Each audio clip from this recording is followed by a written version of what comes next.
5.1. Before we do that, there's been a request to ask if there was a mix-up. We were missing map 2. So if somebody accidentally took map 2, I've been told we can do this the easy way or the hard way. This is a direct quote. So anyways, just be aware if you've mixed up on your map stuff, you'll just double check that. There's yeah. So we'll just have that on your radar. Okay. And member Lear, you may have taken 9 instead of 6. So we'll work on that. Okay. Well, I'll get it figured out. Okay, with that, we are going to start with item number 5.1, which is our public comment. I'm going to go ahead and read the public comment disclaimer. Oh, I'm going to start with roll call, and then we'll do public comment. So let's do a voice call. Member Bogus. Yes. Member Booth. Member Britton. Yes. Is online. Perfect, thank you. Member Davis. Member Earl. Member Green. She's in the back. Okay. Member Hall. And Member Hymas will be joining us virtually in a little while. Member Kelly. Yes. Member Carey. Yeah. Member Lear. Yes. Member Longacre. Yes. Member Reel. Yes. And Vice Chair Wood. Yes. Okay. With that, with public comment, please note failure to follow the guidelines during public comment may result in action, including but not limited to termination of your time to give comment, removal from the meeting, and future restriction to written public comment only. The public may sign up to share public comments at publiccomment@schools.utah.gov. The public may send written public comments to the board at board@schools.utah.gov. Public comments are limited to 2 minutes per person.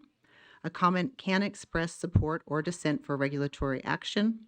Individuals should not use public comment to complain about personnel issues or attack or defame an individual. Speakers making a highly detailed or complex comment should also consider providing a written outline of their words to the board.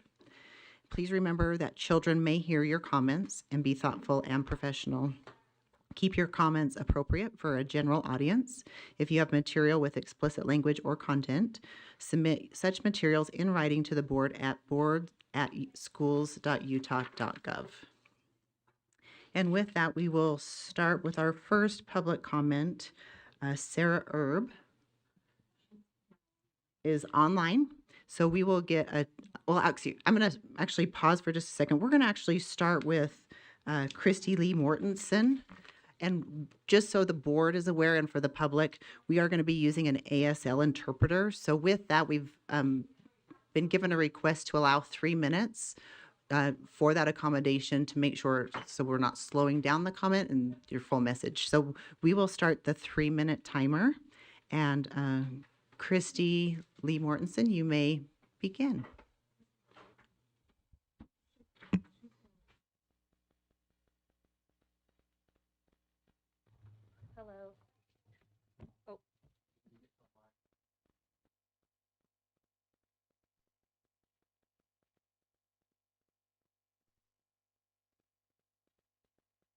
Test. Oh, I promise I tried. Okay, good afternoon.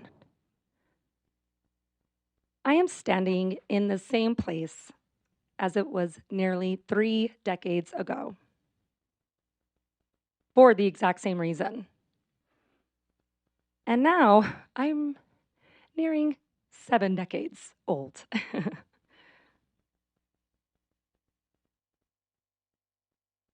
I am blessed to be born into a deaf family. My deaf parents graduated from the Utah Schools for the Deaf and Blind in the middle of the mid-1940s. They never had to struggle with getting the education they deserved. My father's name is W. David Mortensen.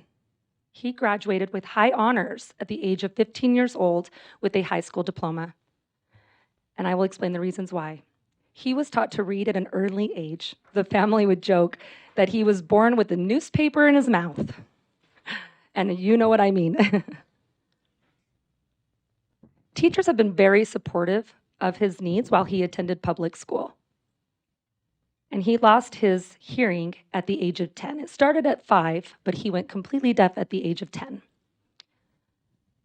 By law, all deaf children, regardless of the degree of hearing loss, were required to attend the residential school for the deaf, where the teachers use sign language to teach those different subjects.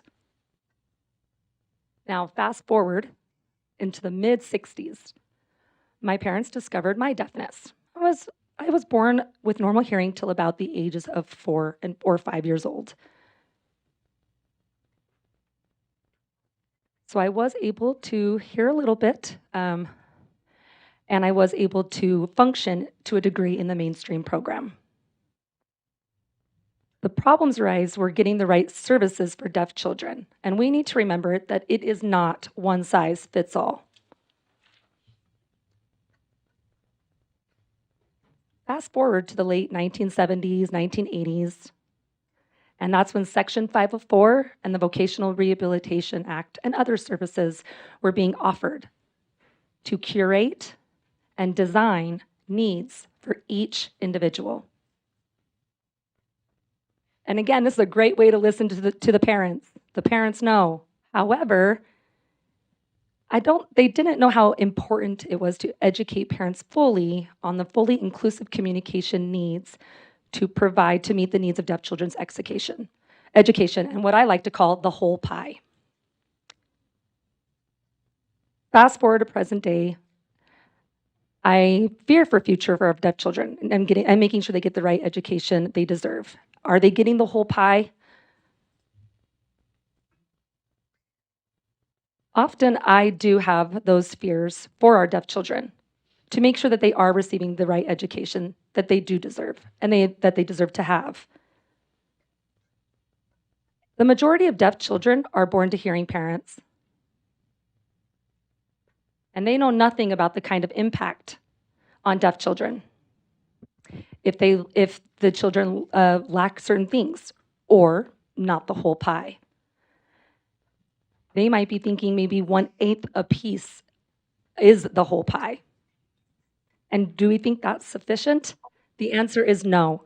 It is never, and never will be, and never has.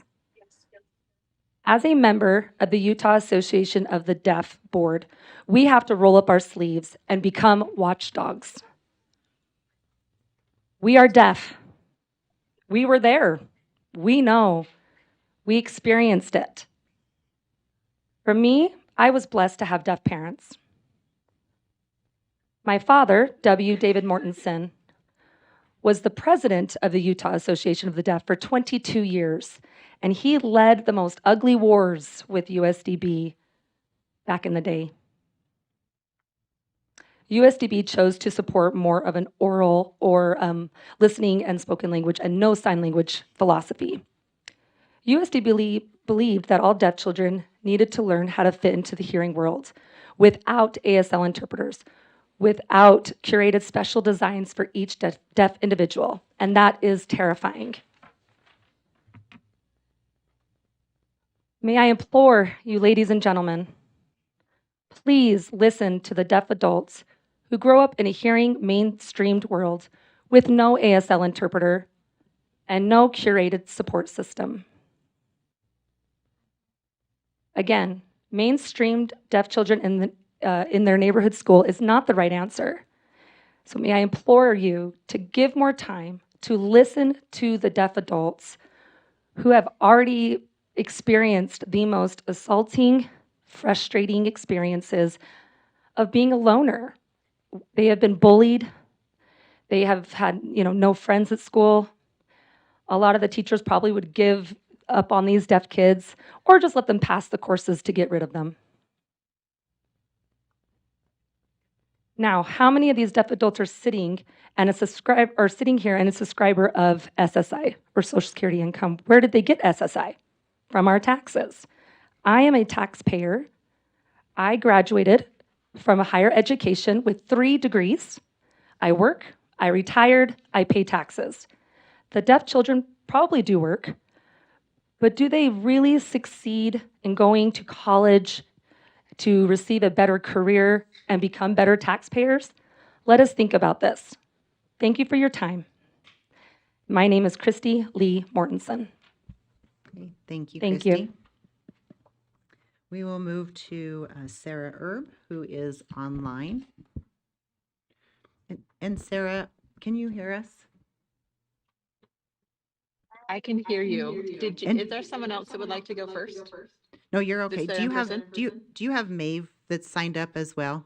I do. Okay, so we'll let you go ahead. You can choose whether you want her to go first or you can go first. Either way. Okay. Maeve, do you want to go first? Sure. Okay, perfect. Thank you so much.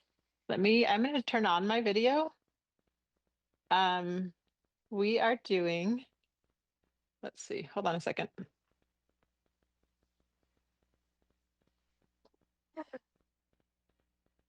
Okay.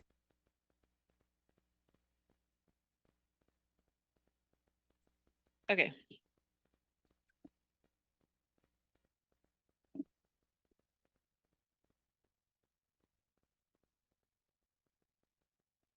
Sorry about that. We're just getting speaker set up.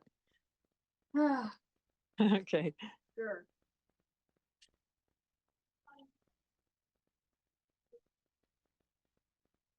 There we go. Sorry. That's going to be lovely later. Okay. So we wanted to show the setup of Maeve. You can go ahead and tell us what we have here. This is the special education room in my school. And we've got a charter school that I'm at, and I'm going to read you a reading passage that I had on my BNT Plus, And this is a Braille display. which is a braille display. I'm gonna slap the back just so you can. Okay. Yeah, so, okay, I actually just got out of the document, so. Da-da-da-da-da. Okay, got it. Crossing the seas. Ships are one of the oldest and most important forms of transportation. Giant tankers carry oil and other liquids. Refrigerator ships carry fresh fruits, meats, and vegetables. People traveled on ships before airplanes became across the seas, across the ocean before airplanes became widely used. Can you pause there and then just tell about how you do your lessons with your teacher? There's lots more, but Yeah. we just do our lessons on Zoom, on the computer, my Kim's computer, and And that's how you do your Braille lessons. You practice using the Yeah. abacus. I've got other documents. I've got my whole work is electronic. So it's showing on the screen over here where she is working in her So- documents So here, for the aide that is with her while the teacher is doing instruction over Zoom. now, look,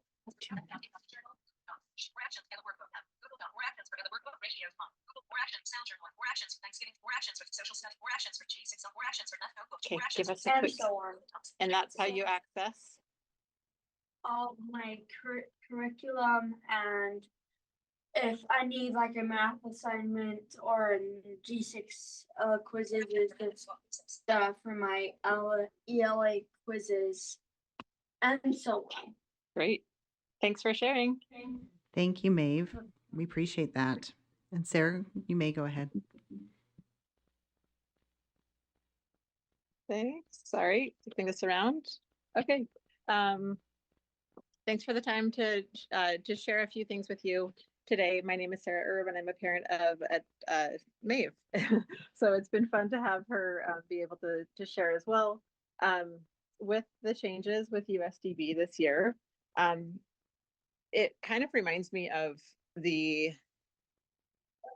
when your mortgage gets sold to some other entity I think it might be a good idea for our parents who have students who are enrolled at the USDB schools to understand the change in the governance and the change in the operations currently, because it affects our families who have a child who has a disability and who has an IEP, because it affects their right to the procedural safeguards. And when they need to make a complaint, if there were an issue, the agency, that the Board of Education is the same as the LEA. And so that is a concern that I've had. And I would love just to make sure that we're taking care of our families who have children placed at USDB currently, especially those who are blind, making sure that this is their least restrictive environment and that they're getting what is dictated on their IEPs. Thanks so much. Hey, thank you, Sarah. We will move to Alyssa Nielsen, who is also online. All right, Alyssa, can you hear us? Can you hear me? I'm here. Can you see me? Yes, we can see you. You may go ahead. Sorry about my voice. All right. Hello, and thank you for this time. I appreciate all that the board has been doing to help our children's needs and revise the original proposed presentation by the PEA. I have some concerns about the original proposal, wanting to change the structure and services for USD. I wish to give my voice in requesting to keep the School of the Deaf structure and services intact as they are, and keep the extracurricular programs.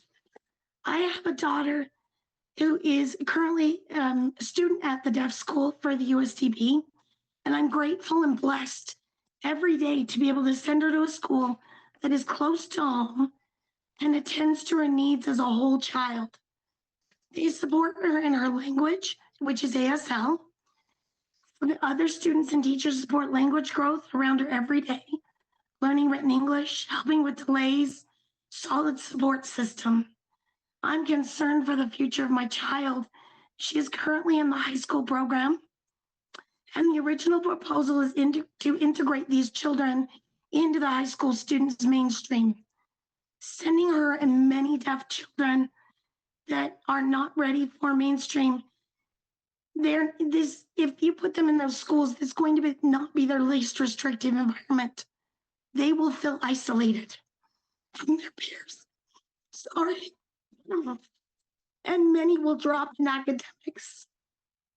Learning in high school is, yes, education, but also social learning. When you do not have people to interact in your language, your education will go down. There's not enough supplies and support in mainstream to help with these students. Please remember our students, that they need that support system that the Utah School for the Deaf is giving them. Thank you. Okay, thank you. We'll move to Holly Childs. Is Holly here in person? All right, Holly, if you want to come up to the microphone and press the button that looks like a person and wait for the red light. Okay. So yes, my name is Holly Mills. Childs is my maiden name, still tied to my email. So my daughter, Penelope Mills, she was born deaf. We are one of the families that was mentioned earlier of deaf child born to hearing parents. We had no idea about hearing assistive devices. We didn't know any sign language. We didn't know how to help our daughter meet the communication milestones if she wasn't able to hear. But thanks to the marvelous service structure of Utah School for the Deaf, we were given the tools and resources that we needed to be able to help and support her as a baby, and then as a toddler, and then through the preschool program. And the education that was provided by trained deaf educators helped my daughter develop the needed foundation for spoken language and communication that she does need to communicate with our hearing relatives, but also helped her establish a solid foundation with ASL that we rely on heavily when her devices are not functioning properly, or like bath time or swimming lessons, or even in crowded, noisy places where it's really hard for her to understand what we're saying. Now she is in 2nd grade and she is thriving. And because of the outstanding education she has received through USD, she no longer requires an IEP. She's testing above average in reading, writing, and communication. And I believe if it hadn't been for the amazing work and the services provided through USD and JMS, I believe she would not be where she is at today. And even though she no longer needs the specialized academic support of the IEP, she still benefits greatly from being educated in the ASL-rich environment for several reasons. If she has issues with her hearing devices at school, she can still continue to communicate and access the education she is receiving from her teachers. Like I mentioned a minute ago, hearing assistive devices aren't always perfect, and so she can't always understand perfectly what people are saying to her. And so having the important information like her education available to her in her best access language is imperative. And just socially, she is able to thrive socially where she's not singled out or isolated for her differences. And so I'll just close with, it's imperative to me that the USDB service structure not change and that students on 504 plans can still continue to attend school through USD. Thank you. Okay, thank you for that, Holly. All right, that concludes our public comment, and we will move to item 5.2, which is an information item on our monthly USDB budget update. And we will turn the time to Assistant Superintendent of Operations, Deborah Jacobson.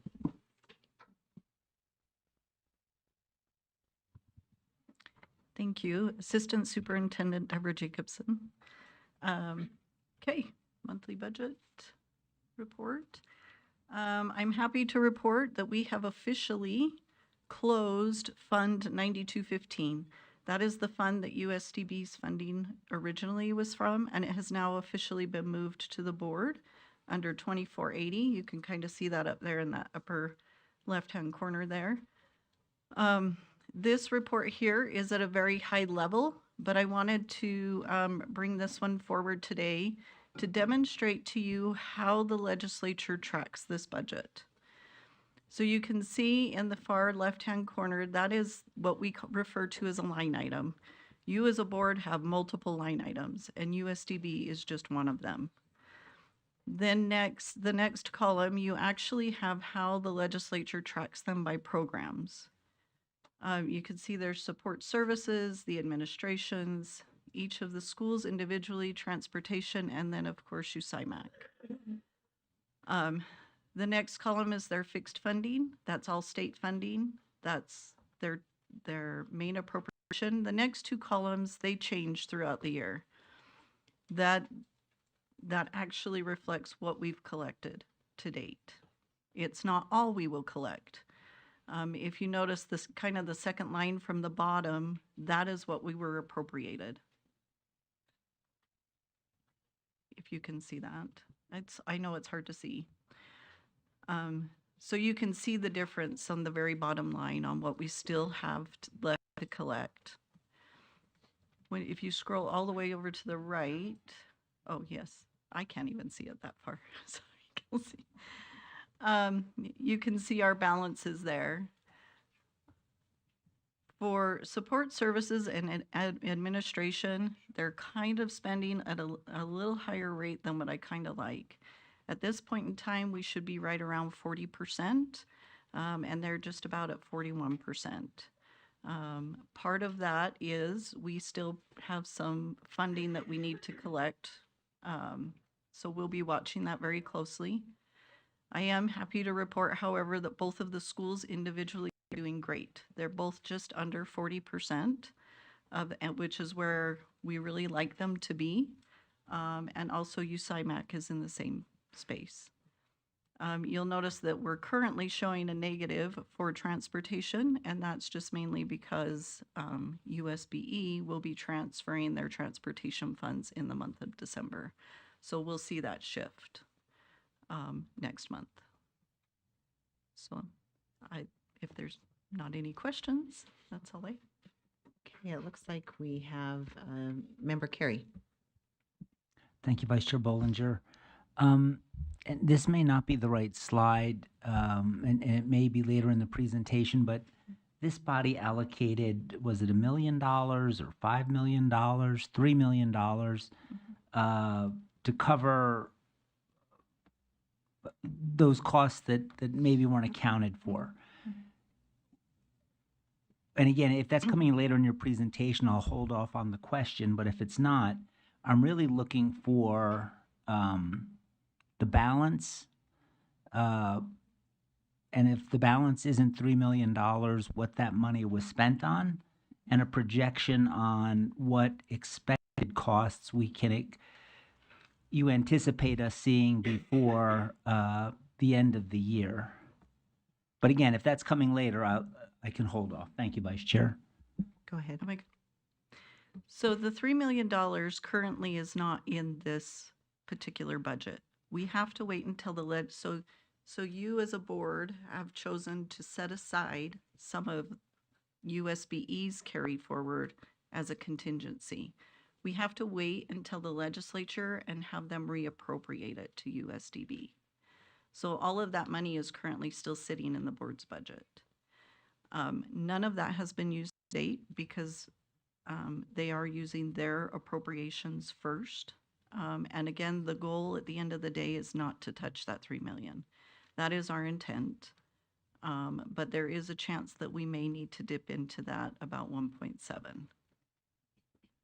We did that calculation last month after we did the contracts. Member Carey, did you have a follow-up? Did, Vice Chair, thank you. So it's my understanding no funds have been spent. Have any costs been allocated to that fund, even though the money is still there? No. Okay, thank you. Thank you, Vice Chair. Okay. Member Davis. When you say you would expect a 40%, is that based on a calendar year? Yes. Thank Well, you. the fiscal year. Not calendar, fiscal. Thank you. Starting July 1? Yes. Thank you. Okay. Does that conclude your monthly budget? That does. Okay, thank you. You bet.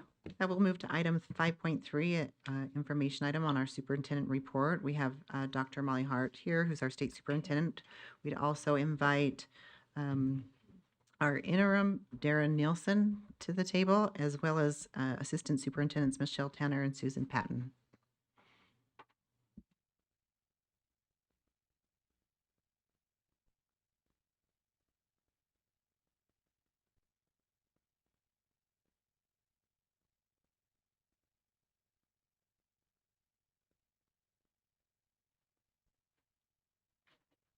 Good afternoon. Just wanted to put on the public record, I know that sometimes our board business happens on Tuesday or on Thursday, and some happens, but our board meeting is on Friday. So I always want to ensure that items related to USDB are mentioned on Friday so that everybody in the USDB community is aware. So yesterday, the board extended the interim status for myself, and then I extended the interim status of Darren Nielsen. That will continue until after the legislative session so that there's as much continuity and there is not a break in services, and we can continue working on the things that we're working. Just wanted to make sure that that's on the public record. And if there are any questions or concerns about that, my proverbial door is open. And I just want to say that I know there's lots of questions and there's lots of concerns, and we are doing our level best to hear those, consider those, address those. What's most important is that services continue for students, and the disruptions are not at the student level. That is primary concern. We are also, I just want to say, we are putting, like Board Member Carey alluded to, the board has made several decisions to ensure that there is not a break in services, and making sure that as we get to I've used the phrase before, as we get to what right is and we make sure that we're being as transparent as possible and we're managing the assets and the budgets in a very responsible manner, we make sure that that the student experience is at the forefront of our mind, and that we make sure that we are hearing and making sure that the unintended consequences are minimized and not and we're made aware of them. So it is very important to us that that we keep the goals of the schools at the forefront, and they are two different schools, and they do need to provide very specific services. Just because they're under an umbrella does not mean they are the same, and that's important. They are very unique, and we know that as a board. That's very important to us as well. But what you really need to hear is how the schools are doing. And for that, I'd like to turn the rest of my time to Superintendent Nielsen for a report out on the status of the schools for the deaf and blind. Thank you.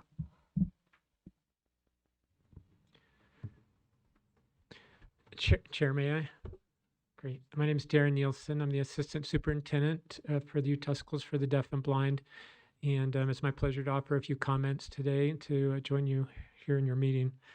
Since the last time the board met, the Office of the Legislative Auditor General released their audit, which is a companion audit of sorts to the internal audit that was released in September on the 4th.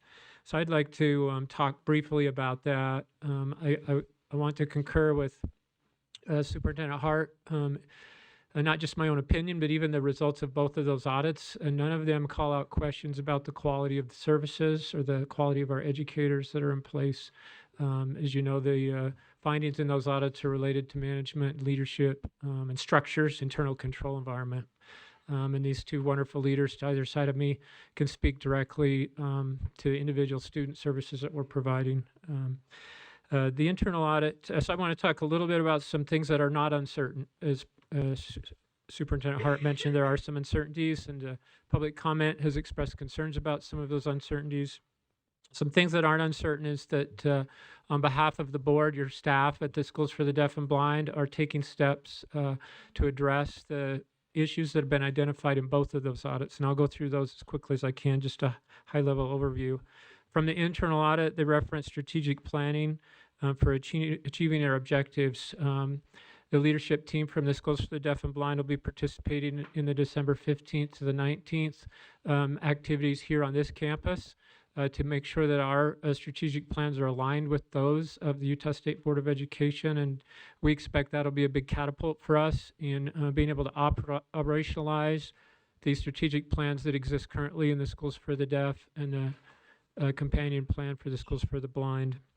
The advisory council was mentioned, and you'll through the USB Standing Committee, you'll see policy 4002 coming back. That'll be discussed next week, as well as the bylaws for the advisory council and the permanent trust funds that were mentioned in the initial audit. Those have been separated, and that's completed. Along with that, the enrichment funds for FY26, the budgets, which had been approved prior to the identification of the need to separate those two permanent trust funds, have been sent back to the advisory council, and they're working on revised recommendations that'll come forward to the board in a coming meeting. The Education Foundation was called out in the internal audit. The State Board of Education is supporting the foundation. They have 4 members that are still on their board. They'll be meeting next week with a legal firm to begin discussion formally about potentially revising their bylaws, also making a decision of whether they want to continue to move forward as a foundation or go through a disillusionment. In their last meeting, they were leaning towards the 4 members, had a lot of positive energy, and they're leaning, at least at that time my assessment was, towards continuing with the foundation, and they'll have their next formal meeting in January. Competency and accountability was mentioned in there. We have ongoing work that includes making sure we have active performance plans, open communication lines, and we're following up on survey responses that were included in the internal audit from employees. For policy, you've already begun seeing a lot of policies start to come before the board through the standing committee, and you'll talk about some of those shortly. That's part of our overall work to increase the conditions of a control environment, internal control environment. So we have ongoing work. We've established a 5-year review schedule for the policies that are in place, and then we're identifying and discovering policies that are missing that should be in place. From data standpoint, and this has overlap with both audits as well, we've just initiated a contract with one of our vendors that will be able to create a database solution for our outreach educators to track the services they provide, number of minutes, and so forth. That'll be a big step forward that is happening faster than I thought it would. I was expecting that to take us a year or more to find a vendor, go through the procurement process, get that implemented. We're within the contract has a 60 to 80-day window for them to complete the work. So before the end of this year, our outreach educators will be documenting their information and their hours in a database solution, which is that's a big deal. We've also begun work with the data governors here in this team to include an additional field in the UTREX data submission that would allow us to, what's mentioned in the OLAG audit, to improve reconciling data sources. That'll allow LEAs to identify which students in the LEA are receiving outreach services through USDB, and we would have a way to validate and verify that information. That will take some time. Sometimes it can take up to a year to get that through the process and then get the SIS vendors to build that in. And then training, but we're making progress. And then we've also begun work with the USIMS team here to build out a long-term solution that's more elaborate in the student data backpack that will include more information about the outreach services that are being provided. And from a finance standpoint, we've incorporated USB's finance into our operations team, and we're very grateful for that, for Assistant Superintendent Deborah Jacobson, and all of the structures that have been put in place.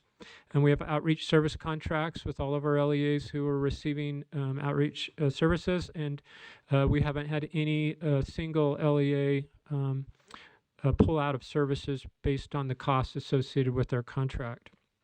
We're evaluating vacancies that come up at the USDB to determine whether they're absolutely necessary or not. You may recall we went through reduction in force on our campus last spring, and there's still pressure to get our budget more in line with our revenue source. An example of that would be the executive director for the foundation. That position is vacant. Let the foundation know that if they decide to continue moving forward, because that position was being funded with USDB funds, and our need to reprioritize some of those things, that wouldn't be funded by the State Board of Education. They would need to fund that themselves. So that's an example. And then we have ongoing examination of the programs that we have in place. So those are some of the things that are not uncertain. Those are moving forward, and we're trying to build in a communication structure that allows all of our USDB staff to know about these things. We've sent out an Ask Us Anything tool. I receive questions that come in through that almost weekly, and it's basically just a simple Google database that allows me to allows everybody to see the question, allows me to put a response that everybody across the agency, all 600 some employees, can see to try to eliminate rumors and misunderstandings. We've also begun holding what we've labeled office hours, which is a webinar. The last one was 45 minutes long. Any staff member at USDB can submit questions ahead of time, and then the three of us will discuss those on a webinar where any employees who want to join can. We did the last one, and then we just asked for feedback, and I received quite a bit of feedback that they appreciated that. So we'll continue those, again, to try to reestablish trust and improve communications within the Schools for the Deaf and Blind. And we're also instituting all directors meetings or trainings. We had a training this last week that involved the directors from the Schools for the Deaf and the Schools for the Blind. There's areas where we where we need consistency, including data collection, right, and our finance practices and other things. Another example of something that's a certainty is the OLAG audit talked about educational benefit review process and instituting those. Both of our associate superintendents have begun receiving trainings from this Utah State School Board, and those will continue. And we expect to be able to implement that on the timeline that we included in the response to the Office of Legislative Auditor General. So those are some things that are not uncertain as we continue to move forward. If it's okay, I'd like to give each of our associates a couple minutes to share any of their thoughts or things that they feel like the board should know from their perspective. Yes, we can definitely do that. Before we move on to that, I want to address any questions that any of our board members have from your report, if that's okay, Darren. Member Davis. Thank you. Who has legal authority to have the final say of whether the foundation proceeds or disbands? Yeah, the foundation does. Now that they're established, they're independent in some regards. They're not in others because our finance department oversees, we have connection with them through that, but they're the body that will decide whether to go through disillusionment or to continue to move forward. Chair, may I follow up? Please. Then ultimately, if in the future there are audit findings or what have you, who is responsible for those? Are they like a separate entity, or are we as an organization responsible? Yeah, can I refer that question? I'm assuming I see. Deborah Jacobson's behind me still. But I can't read her mind. Yes, thank you. Yeah, Deborah looks like she's ready to speak, so we'll turn the time to Deborah. Yeah, so the foundation, because they are legally separate, their findings would be their own if there was an audit. However, with that being said, we, because it's an educational foundation, we do have a responsibility to decide what their accounting policies and procedures and ensure that they have the proper internal controls in. And we do have a level of responsibility to ensure that the funds are being spent appropriately. Do you have One a more follow-up? quick follow-up. Yes, please. And so then if they're not, and we don't have authority to disband, then what happens? We have the authority. We'll get your microphone back on, Deborah. Sorry. We have a responsibility to monitor and ensure that that's actually happening. But if it's not, then what happens? We have to, I'm not sure. I'm going to have to find out. I'm going to turn that I haven't to really thought about that. Superintendent Hart. Looks like she's ready to answer. Understanding, and we will certainly follow up, but I believe it goes to the state auditor at that point. Thank you. Okay, Member Earl. So one of the data pieces that I've recently been made aware of is sometimes when an IEP is done and a local school district is doing it, they may put a categorization on there that might not reflect something that we might have in our system. I guess what I'm asking is, as we're coming out, if there's a system's rolling out, are we making sure we're training local education agencies to make sure they're categorizing or putting the correct coding in? Is that part of that process? Darren, go ahead. I'll take a shot at this, but either of these two ladies might correct me. We participate in IEPs that involve the potential for us providing services either through outreach or on campus, but we don't have authority to require or responsibility to require training or provide training to the LEA educators. They should have that responsibility within their own authority chain, though. So, but when we're providing and maybe I wasn't clear, but when we're providing a service that's on an IEP, we're going to, there's enough information there that they're going to create that category correctly. In other words, like if we're providing them services, we don't want the same service, right, provided in several different categories. I don't know if is that making sense to anybody? Yeah, because we've had duplication or lack of consistency. And that's what I'm asking, is to make sure, is there some way of making sure we're providing the same information, right, the consistency across the whole system? Yeah, that's our objective, is within our 600 employee workforce. We're also, I didn't mention this earlier, we're just completing our data definitions so that we can all know how to label things and under what conditions or circumstances to assign a label to.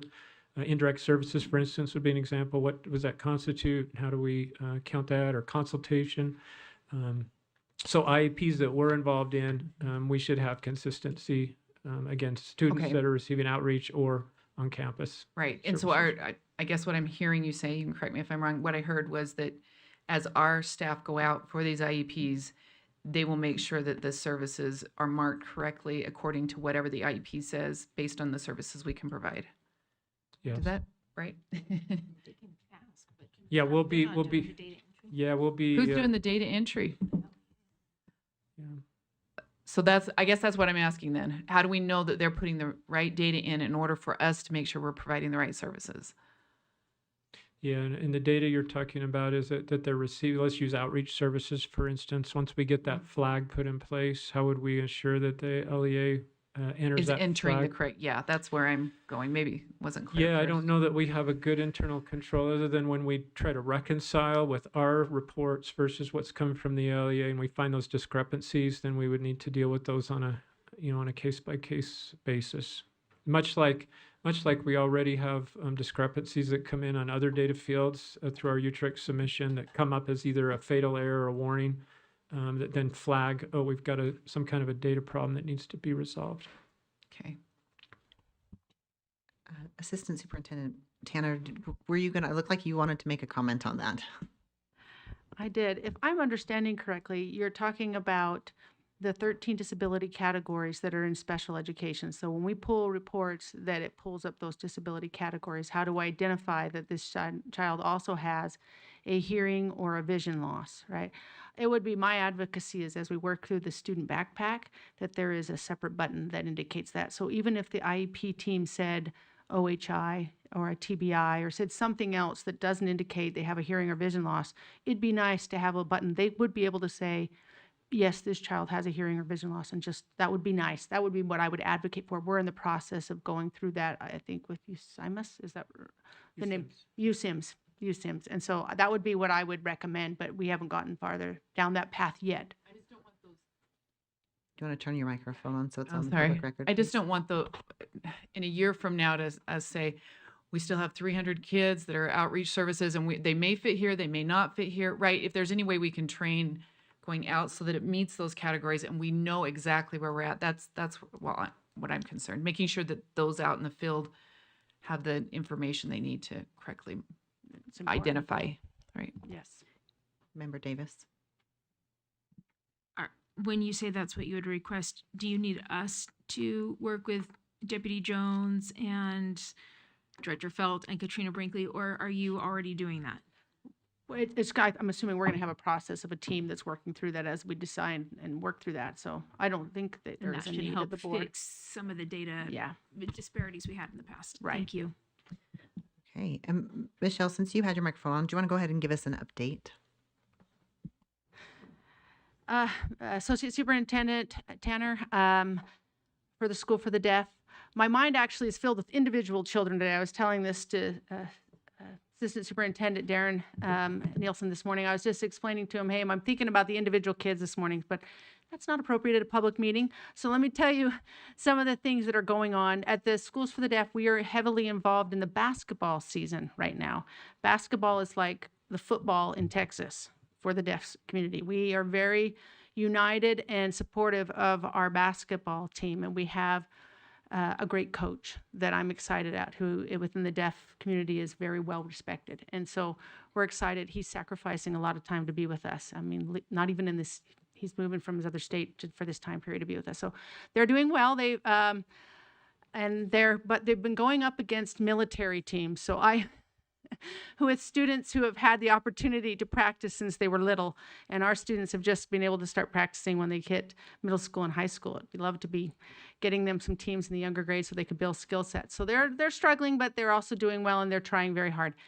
The piece that links to is this, because of the separation of the funds, and the School for the Deaf has about $200,000 for this school year. And last year we operated off of $500,000, which is less than half of what we had. So at the end of this season, the basketball season, our funds are gone.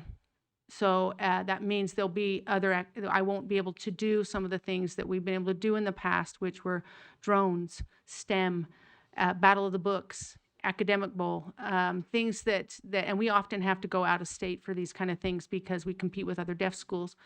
So in trying to mitigate that, and I'm really grateful to hear that the foundation is hopefully leaning towards continuing, because I've been spending a lot of time filling out grant requests to see if maybe there's some way they could help fund us. Most of those grant requests have ended in September, so we'll probably won't see any value from that until later, till the next year. But that's what we're trying to do. We're trying to find more donations, and we're trying to seek out grants to help mitigate the $300,000 deficit that we've got. And hopefully, if the foundation is able to keep operational, then they could be able to support us for this year, so that we can provide those opportunities for the students. As of right now, we are not able to do that. We're not doing after-school programs other than the basketball. And we don't have any plans going forward because we want to make sure we stay within the budget that we've been allocated. So that's just to give the reality of the situation. But we have a lot of people that are willing to help and sacrifice. It's just, and what we're doing to try to mitigate that on our own without trying to seek others. So that's where we're at. Okay, thank you for that update. We'll turn some time to Assistant Superintendent Susan Patton. Thank you so much. Just two things. First of all, Susan, will you introduce yourself? oh yes, Sorry, I'm sorry. Thank you. Associate Superintendent Susan Patton, and happy to be here. The first thing is it's in regards to our enrichment funds as well. We're working diligently in trying to get input from stakeholders, that includes parents and students, through a survey as to what they would like to see as far as activities go for the remainder of this school year. With the changes with the enrichment funds and the separation, we want to make sure we do our due diligence in getting input from various stakeholders. Those surveys went out this week, and so those went out to teachers of the visually impaired across the state, no matter if they worked for USDB or they work for a different district. We want to hear from them. We also want to hear from parents, and we don't necessarily have a complete list of parents statewide of students who have a vision loss. But what we do have are parents of students who have participated in enrichment activities in the past. So we sent those to those parents, and then also there was a link on that survey because we'd like to hear from students who are above the age of 14. But that also has to go through the parents so that they know that their kids are actually submitting a survey as well. So that's something that we are doing right now. The other thing that I wanted to update you on was we had Luminaria, and we had 2 nights of Luminaria, and I was grateful we had a couple board members that came and were able to see some of our families there. It was extremely successful, and one of the reasons it was so successful, we were able to fund everybody that was even on the wait list to come to Luminaria, and received a lot of positive feedback as far as students responding to the lights and the sounds and the smells, and it was just a great experience. You can't go to Luminaria with our group of students and families. And when I say group of students and families, it was not just students who are served by USDB. It was for all students statewide, and walk away feeling bad about any part of your life, to be quite honest with you. So anyway, with that, I'm happy to answer any questions if anybody has any. All right, thank you. Member Kelly. Assistant Superintendent Tanner, I guess, is titles I'm not very good with, so I hope I got that right. Okay. But you had mentioned the extracurricular activities.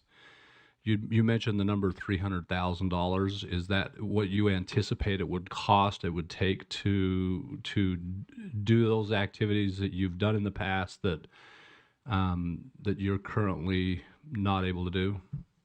That is correct. That's what we would budget for. How are you seeking? I got the feeling that you're trying to raise those funds. Are you seeking individual donations? What do you have some sort of campaign? Would help me understand what you're doing to try to raise that money.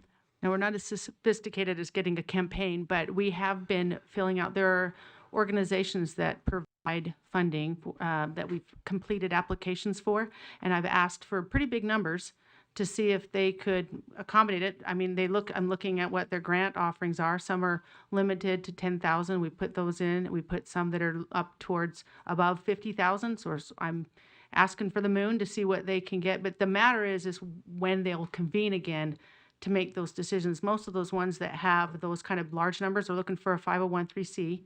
So they'd have to donate it to the USDB Foundation. The other ones that are smaller could donate directly to USDB, but we've put out questions to different companies. I could tell those names. I don't know if it'd be appropriate here. So, and then some parents, and if they're interested in making individual donations, we're excited for those as well. Anything makes a difference. Okay, thank you. Member Booth. I was wondering if you could, I'd love to hear both from Assistant Superintendent Patton and Michelle as well. I would love to just get just a little statement from you for the public and for those of us in leadership in public education as to the state of just the core academic programs and the instruction, the experience that the students are having. We're hoping that is continuing full steam ahead and that everything is good. That's relatively unaffected by, we hope, the challenges that you've faced from a monetary standpoint. And if you could also then just give a nod to how what we term enrichment experiences or these extracurricular experiences are in your specific settings more a part of the whole education of the child and not just a nice little frill, because sometimes people think in normal public education settings, okay, we've got our core academic subjects and then kids are doing all of these fun activities. But this is my understanding that in the School for the Blind and the School for the Deaf, that these experiences that take them outside of the classroom, outside of the book learning, are often a substantial part of their overall education because they are having to figure out how to become a part of life. And so many of these enrichment experiences are those opportunities that provide them with the interaction, with the relationships, with the confidence building, with the optimism and hope for the future. And so if we could just get a little comment first about the academic core programs and how they're weathering the storm, and then how these enrichment or additional experiences are a part of the whole education. So whoever would like to go first. Go ahead, Michelle. This is the topics I love to talk about, so I'll keep myself in check and not take you the whole day. So when it comes to academics, I'm so grateful for our teachers. They are quality teachers. They have the experiences beyond a bachelor's degree. They have a master's degree, and you will find that there aren't any more devoted teachers than the teachers that work at the Utah Schools for the Deaf and the Blind. I'm very confident in that. They give everything. They will stand as sentinels to protect a child. So they are very vigilant and very attentive to making sure that they are meeting the needs of the students, whether we have a small class size or a large class size. The teachers are impeccable, and the teachers are amazing, and the staff that supports them are just as committed. And so because we have such committed, devoted, and highly experienced staff, we can lean on that. And I know that they're doing the right thing. And when I go into the classrooms, you can see it. You can see the love for the students, you see their attentiveness, you see the knowledge of how they're interacting with the classroom, adding language into the classroom, infusing it into everything they do. And so as far as academics go, the teachers are rock solid, and the teachers are ensuring that everything is happening, no matter what the budget is happening along with the budget. So I'm confident on that.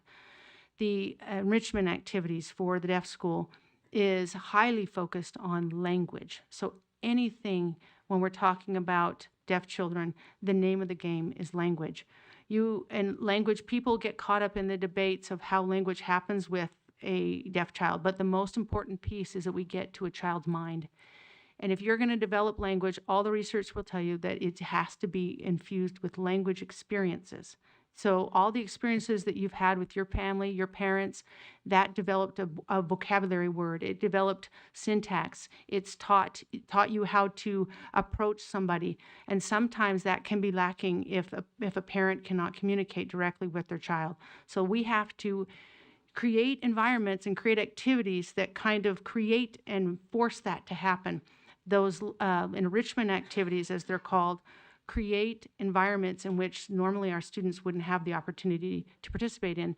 Oftentimes, I know that people criticize some of the like the sailing experiences, they cost more money, the international trips, they cost more money. Those are the ones that we get the most impact from the adults, the high school students. They come back and talk about what a life-changing event that was.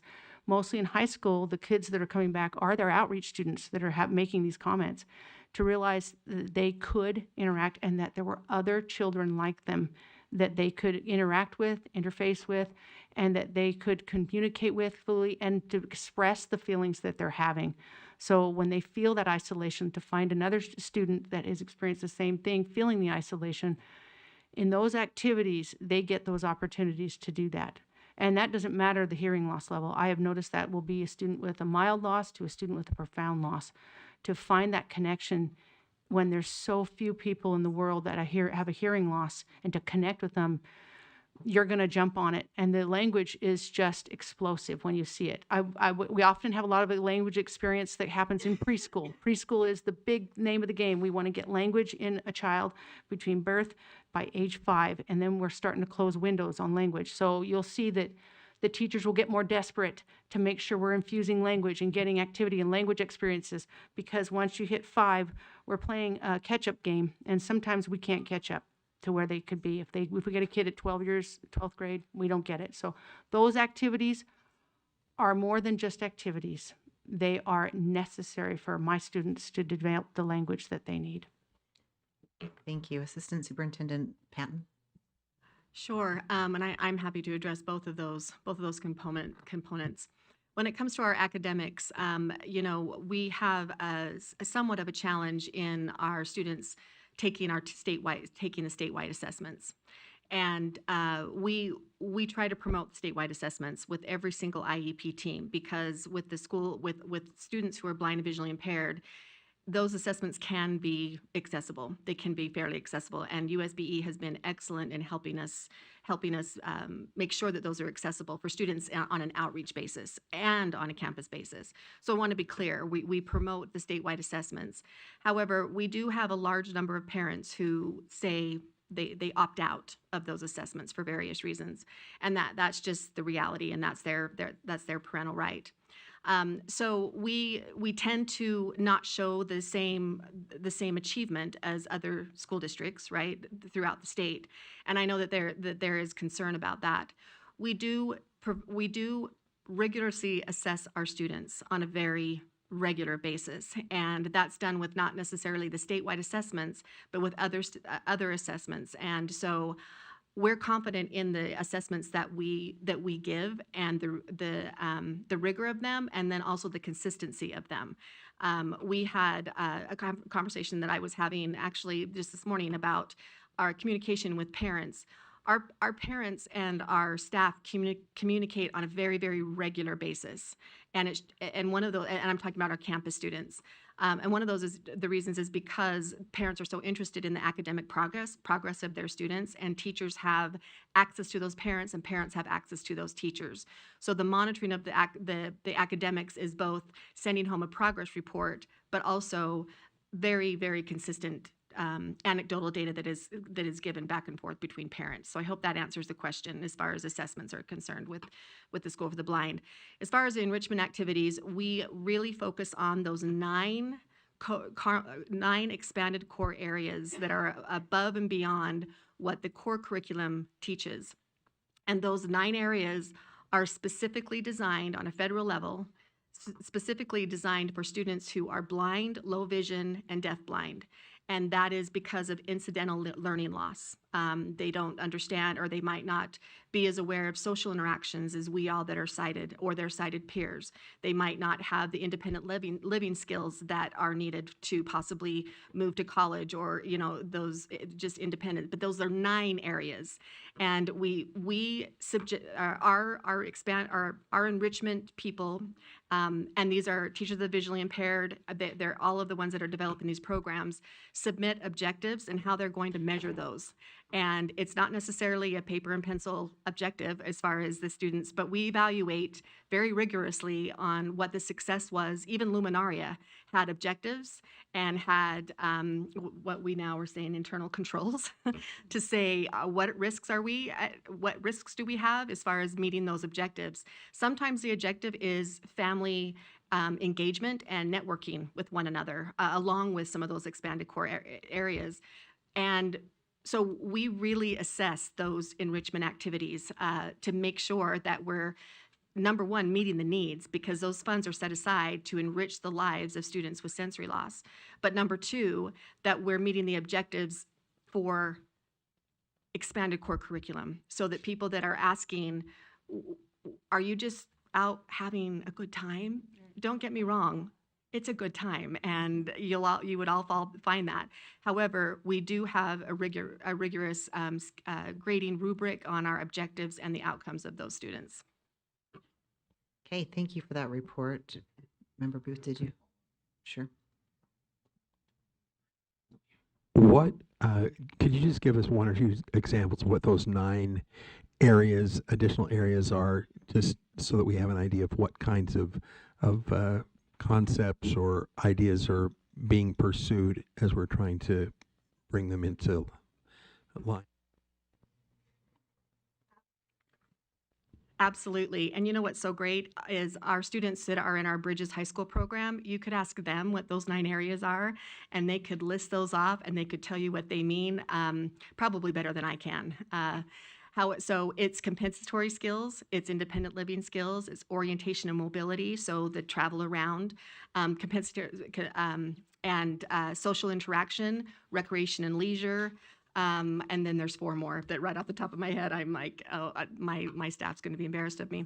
But anyway, those are some of the examples that we are. Braille is another one that, again, are in addition to the core curriculum. Okay, thank you. We will, just for the board's awareness, we do have a time certain at 3:30. So we're going to go to Member Davis, and then we're going to move on to our committee meetings, or for the USDB. Okay, go ahead. I know, in the interest of time, I'll be quick. I know we're way behind schedule. I just want to point out everything that you heard Assistant Superintendent Patton say about what they're doing with the process with the enrichment funds. That has come directly from public input. And if the public is listening and the board members are listening, I just want to publicly thank USDB for being responsive and for listening to public input. And I even I had a conversation with you saying, well, surely we could work this out with this fund or this. And she said, let's go 100%, all ears in, and listen to what the public is saying and be responsive. And I really appreciated that. And I appreciate the process that what you're doing now is actually even going another step beyond that, going the extra mile beyond that. So I just want you to know I see it and I recognize it. And then I just want to say, my only 2 little granddaughters do not see well. They can't see faces, but they can see light. And for 2 years, we've gone to Luminaria with the School for the Blind. And those 2 times have been the only times where those girls have been 100% just focused and locked in because they can see all of these lights above them. And you wouldn't really understand it unless you'd experienced it, but it's just the most amazing opportunity to say there are things going on in there, you know, and they can hear voices really well too. But just want to thank you from a grandparent perspective as one of those families that you might not recognize it from the outside, but man, we feel it and see it and know it. So thank you. Thank you. I appreciate that. That kind of wraps back around to where we started with Superintendent Hart, that it's all about the kids. And that's why we're all here, is to service the kids. So thank you with that. Is that the conclusion of your report? And you guys are welcome to stay there. We're going to go ahead and go into the committee report. So you're welcome to stay if you like. And I'll turn the time over to our chair of our USDB Standing Committee. Thank you, Chair. We will move to item 6. We'll start, make sure I'm on the right place here. Yes, we had no action for 6.2. So item 6.3, I move that the board approves the reporting violations of statute or board rule policy draft 2 on second and final reading. Okay, thank you. So the motion is that the board approves the reporting violations of statute or board rule policy draft 2 on second and final reading. And seeing no comment, we'll go ahead and cue that up for a vote.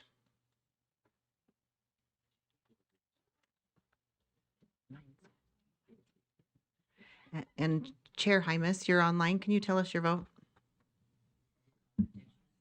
Oh, did you have? Yes. Oh, I asked if there was any comment and I didn't see any lights. Did you want to make a comment? Okay, yep, Member Carey. Thank you. I apologize. I just want to thank Chair Wood for this this policy or this proposal. I think it's long overdue and a big step in the right direction. So I just wanted to thank her and members of the committee. Thank you. Okay, thank you. We'll get that vote back up. Okay, perfect. Member Britton was a Yes. thank you. And Chair Hymas. Yes.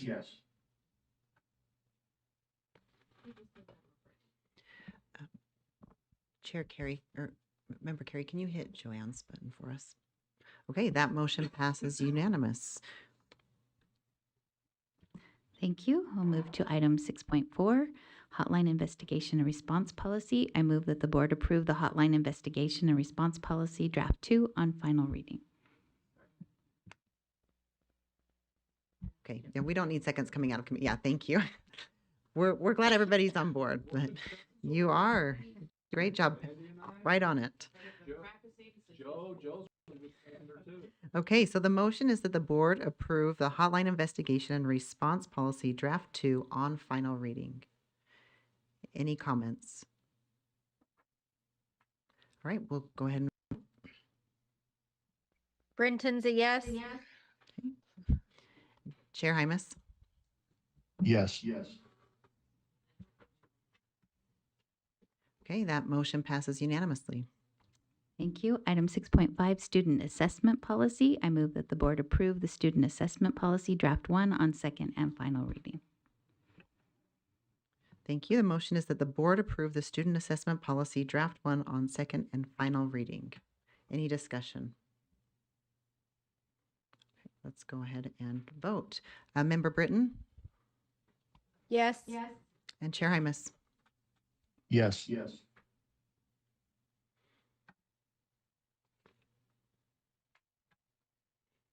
Okay, that motion passes unanimously.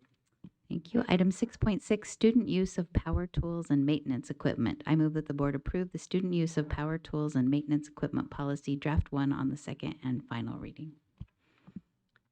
Thank you. The motion is that the board approve the Student Use of Power Tools and Maintenance Equipment Policy Draft 1 on the second and final reading. Member Bogus. I just don't see the changes in here. Are there no changes? Yep, go ahead. This is a new policy. We have a young man who would like to get some additional training so that he can get into a job. Oh, And so it's so a brand new brand new policy. policy. Yep. So shouldn't it all be underlined in the future? Yeah, probably. Remember, we're working on, Okay, we're I new to just- this whole policy. was We have totally not gone through confused. so many policies. No, and that's okay. I was like, whoa, wait. So that's all I need to know. Thanks. Member Lear. I wonder, how do you do, I don't think you just create these. Do you use look for some other models or templates from other districts? Is that what you do to develop these? Go ahead, Michelle. Oh, I'm sorry. I should have asked through the chair. Sorry. It'll be brief. Yes, we do. So what happened was I reached out to other schools that have things, that have policies. I also reached out to CTE department here at USBE, and I had them look through the policy to make sure it was in alignment with what they thought. So they screened it as well. Oh, good. I just was hoping that you would give me, say something like that, and not say, no, we spent hours and hours just making it up. So thank you. Thanks for that. Member Carey.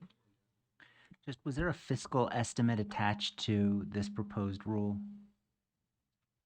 It sounds like there would be a cost associated with it, but I didn't see one, and I just want to know what the estimate is, or... Michelle, did you want to speak to that? Yeah, they're as far as the tools they're using are the tools we have. So this student wants to work at our campus with our maintenance staff. So it's already the staff that we already have on hand, and it already is tools that we already have on hand. We just didn't want the student using those tools inappropriately and having problems. So that's why, yes, there shouldn't be a fiscal note. Vice Chair, thank you. That makes perfect sense. Thank you. All right, seeing no other discussion, the motion is that the board approve the student use of power tools and maintenance equipment policy draft 1 on the second and final reading. Let's go ahead and vote. Member Britton? Yes. Chair Carey? Or Chair sorry, Chair Hymas is Hymas, a I yes. apologize. It's okay. I spent a few hours with Chair Carey this morning in law and licensing. I was going to say it's understandable. We start at 8 a.m., so it feels like a long day.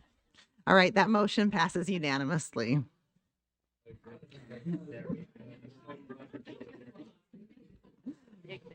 All right. Okay, finally, item 6.7, student use of power tools and maintenance equipment consent form. I move that the board approve the student use of power tools and maintenance equipment consent form draft 1 on second and final reading. Okay, the motion is that the board approve the student use of power tools and maintenance equipment consent form draft 1 on second and final reading. Seeing no lights, let's go ahead and vote. Member Britton? Yes. Chair Hymas? Yes. Thank you. That motion passes unanimously. Thank you, Chair. So that concludes our work from our standing committee additional meeting. Well, we really would love you to stay for the next one. Yeah. No, so I just want to commend members of the standing committee, because we literally sat in an executive committee meeting on a Thursday and said, we need to create a response to the PEA recommendations to EAC. We had a lot of our families that were concerned about what had been recommended. And within 24 hours, we had a meeting scheduled. We met the following week and we got this done. And I just want to commend, it's not easy to get 5 people all with different occupations and different family commitments to get together in, 48 hours and get it done. So thank you to your hard work and dedication and commitment to our parents and students at this school. So this is item 7.2. I move that the committee approve the recommendations to EAC and forward to the board for final approval. But I do have an amendment to that.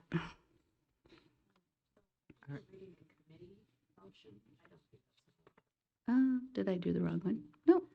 So we have, so we have a letter that we want to approve the recommendations to the letter. So the motion is that the committee did approve it, and then Sorry, it's coming you're forward right. to the board for final approval. Thank you. But I would like to move that the board approve draft 3. So you're having a substitute. substitute motion? Yes. Let's make sure we get it correct, written correctly.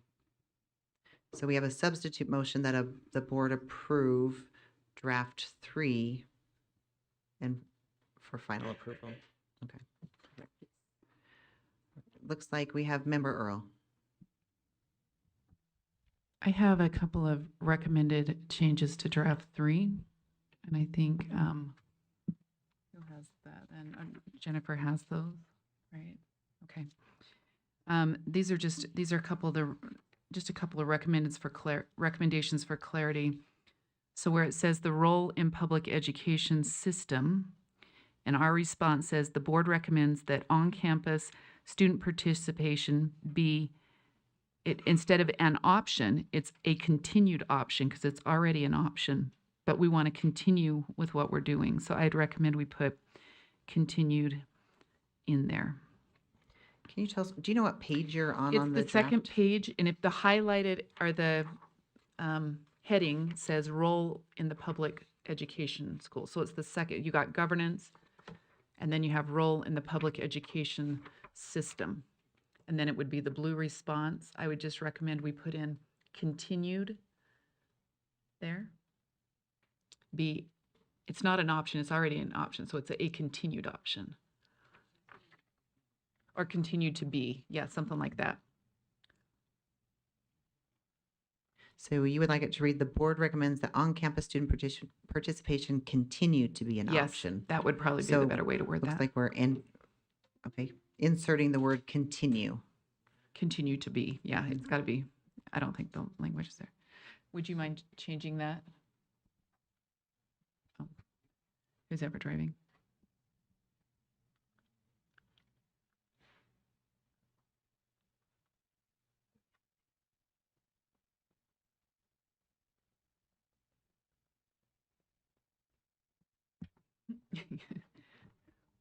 We're getting it figured out.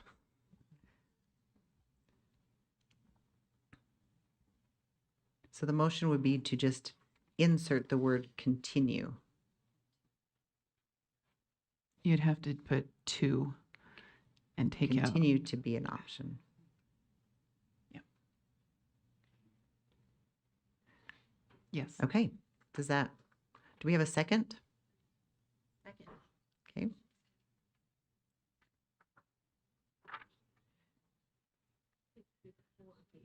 Yeah, it should be after the word, instead of after B, it should be after participation. Is that correct? Yeah. Okay. Any discussion to the motion? Okay, so the motion is that the USB response and recommendation statement under role in the public education system include continued to after participation. Let's go ahead and vote. Member Britton? Yes. Chair Hymas? Yes.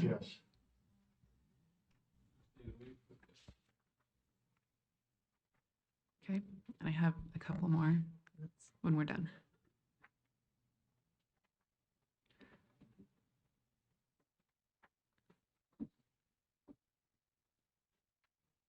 Member Davis? And Member Reel? Okay, that motion passes unanimously. Member Earl?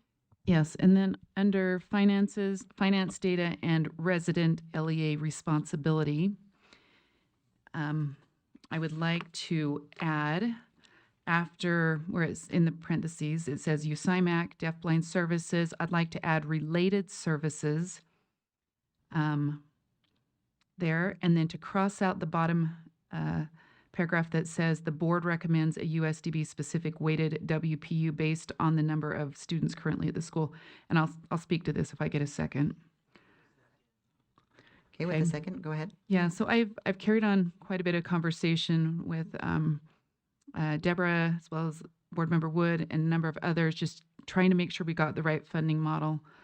My understanding is that we'll be continuing this discussion. So this isn't a set discussion, but The WPU funded model right now would fund those special ed students, which would be our USDB students, which would help to fund the teacher and the paraprofessional in the classroom.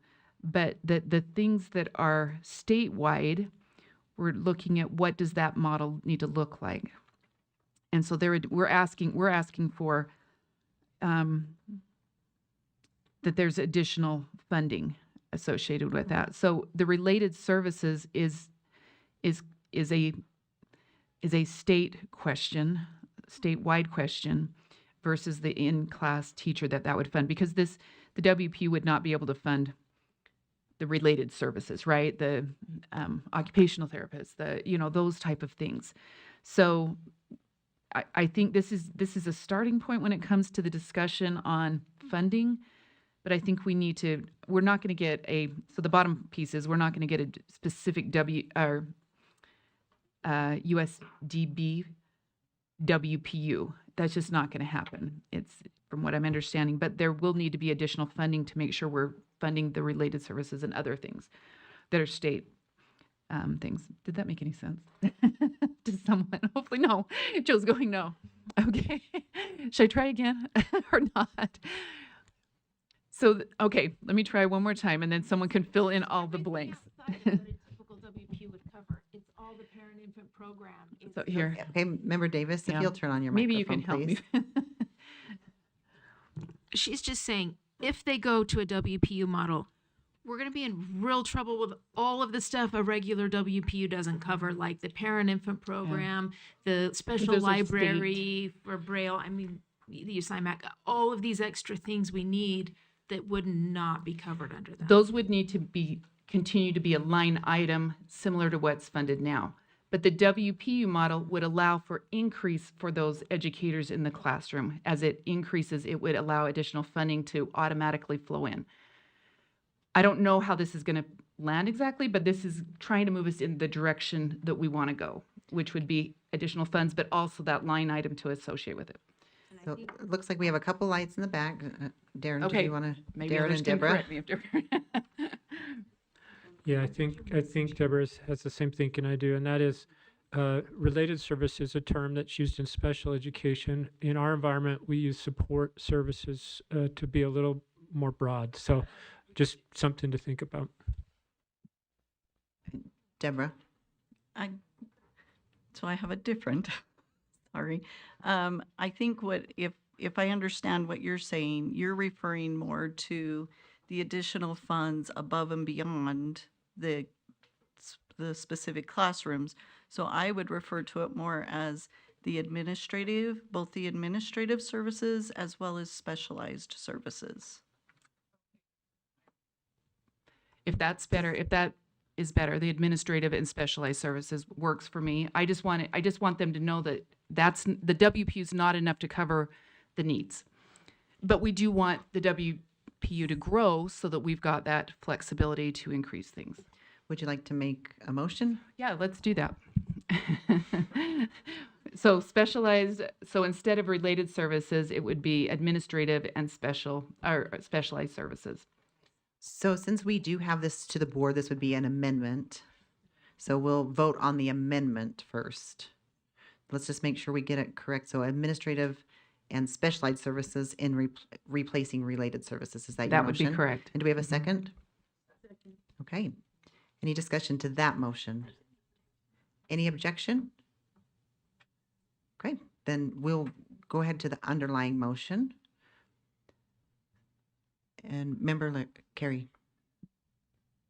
I do have a question, and that is I guess what threw me when I was listening to Board Member Earl is this seems prospective in nature, that we're saying if the legislature does X, we're going to do Y, which I don't think we typically do that in our rules. And so I just, as a general question, and maybe I don't know if this is Deputy Newey or AAG Beal, I'm not saying we can't do it, but just in terms of rulemaking, is this generally good practice? And just a reminder, this is actually just a letter response, so this isn't writing it in rule. I apologize. I withdraw the entire last 2 minutes. Yeah, this is our response Okay, to the PEA recommendations. I'm sorry. I apologize. Nope. But Yeah. thanks for keeping us in line. Yeah, We well, appreciate, yeah, we I know. appreciate you. Thank you. Okay. So the motion is that we amend to, the board recommends that the additional operational funding be provided for programs that fall outside of the WPU funding model. What's up? USIMAC, deadline services, administrative and specialized services, audiological services, and parent and infant program. If the legislator moves to include USDB designated students in the regular K through 12 WPU and special education add-on WPU programs. Member Bogus.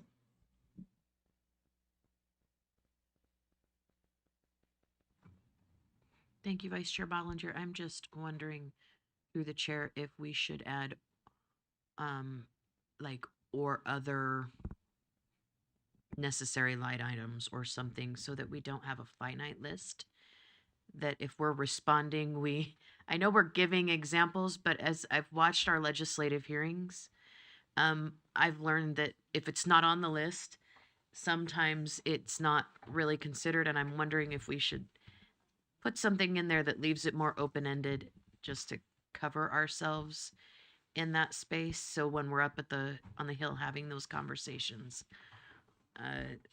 Deborah, is that, would we have other services that wouldn't be, or if we have the EG as an example, can you help us understand if there's other services that we should list out? There might be a few, so maybe it should read WPU funded model. Let's see, because I think what you're looking for, we probably need to identify state level activities as well as any administrative and specialized services. Does that, because you have your programs such as USIMAC, and parent infant program that are considered state level activities, whereas your specialized services are your audiologists, your speech paths, your interpreters. Those are your specialized services, and then of course your administrative costs that wouldn't be included in that. And so I would say those are the three things, our state level activities as well as administrative and specialized services. Okay, may I follow up? Yes, please. So Superintendent Jacobson, so if we put this through, they're not going to look at this and then cut other line items or deny us line items? No, no. This is a request that if they choose to go to the WPU, because the WPU will not cover the entire school, we know that. It's just asking that they fund, which would be a direct appropriation for anything above that, which would be your state level activities, administrative and specialized services. Okay, as long as we're covering all our bases, I'm good. Okay, thank you. All right. So the motion is, oh yes, we need to add in a comma after specialized services. All right, so the motion is that the USBE response and recommendations statement under finance, data, and resident LEA responsibility include the words administrative and specialized services after deaf-blind services, and that the second paragraph be stricken. Let's vote. Member Britton? Yes. Chair Hymas? Yes.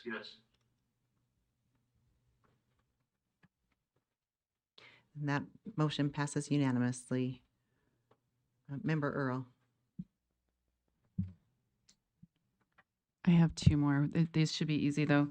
On additional board recommendations, in talking with Deborah Jacobson, I think she's indicated, and it's probably a wise idea, we've already accommodated for or made financial accommodations for 2026. So we do need to ask for the 2027 additional funds.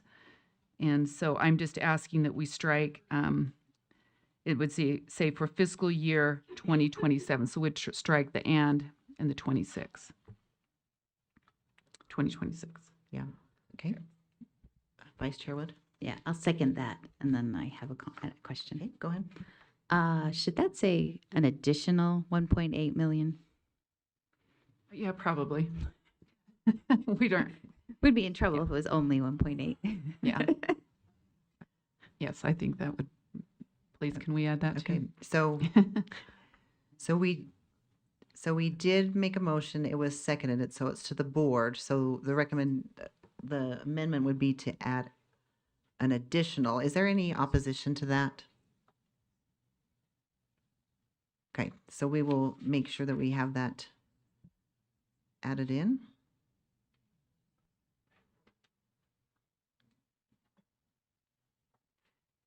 And Member Earl, did you have another comment on this? Nope, Okay. I don't. All right. So the motion is that 2026 be removed from the USBE responses and recommendations statement under additional board recommendations and include an additional before of 1.8 million. Let's vote. Member Britton? Yes. Chair Hymas? Yes. Yes.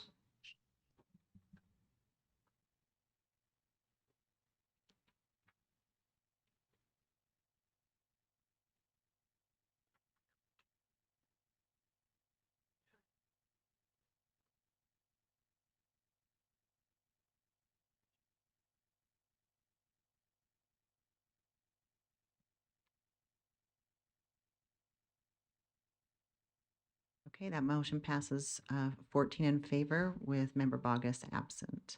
Back to you, Member Earl. Yeah, just the last one is, the last two paragraphs, it goes from rationale, and then we need something in there. So I'm asking that we put in that second to last paragraph, just something that says, in conclusion, something that ends it. They know that those are concluding statements. So in conclusion is what I'd asked it put there, unless anybody has a better idea for a concluding connection.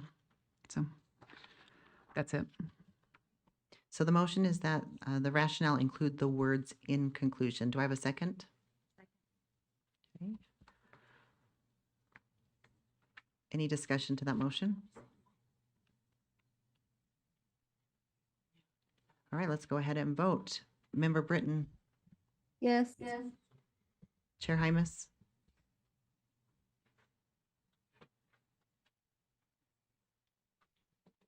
Apologies, Chair. I cut out. Did you ask for my vote? And if you did, Yes, it's I a did. yes. Okay, thank you. All right, that motion passes unanimously. Member To the main motion, I just want to tell the committee how appreciative I am to be responsive not only to the deaf community, and to our students, but for the quickness of turning this around so that we could be responsive to the recommendations that were out there and maybe even correct some misinformation that's out there. The board supports especially the items that are here, including the moving forward to build the JMS building and to begin that, not just begin it, we have plans out there. It's just, let's solidify those plans and submit them. This is a building that's needed. It's needed to be updated, but also, I mean, just the items on here, I hope the public that's here and others will just take a chance to look at the support and the advocacy that the board does have for them, and that we are interested in the success of USDB. And anyways, I just encourage you to vote for this. Okay, thank you. So we are to the underlying motion. The motion is that the board approve draft 3 as amended of the recommendations to EAC as, oh, we already have amended. Let me try that again. That the board approve draft 3 of the recommendations to EAC as amended. Let's go ahead and vote. Member Britton? Yes. Chair Hymas? Yes. Okay, that vote passes unanimously. Okay. All right, that is the conclusion of our USDB committee report. So thank you for all that joined. And we do have a time certain at 3:30. So are we good if we take a short break? So we'll take a 10-minute break, but we will start right up at 3:30. I guess it's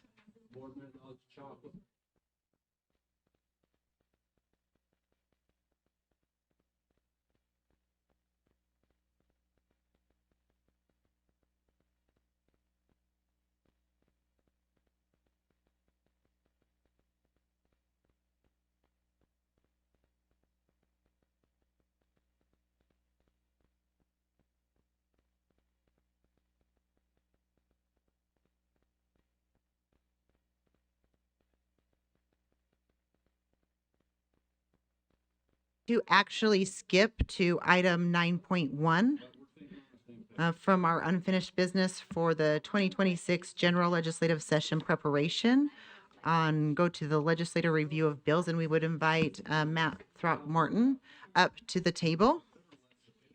And it sounds like Representative Carrie Ann Lisenby is at a conference, isn't able to join us, but Matt is here to share some information with us. So if you'll just go ahead and push is she? Okay, we will check online real quick.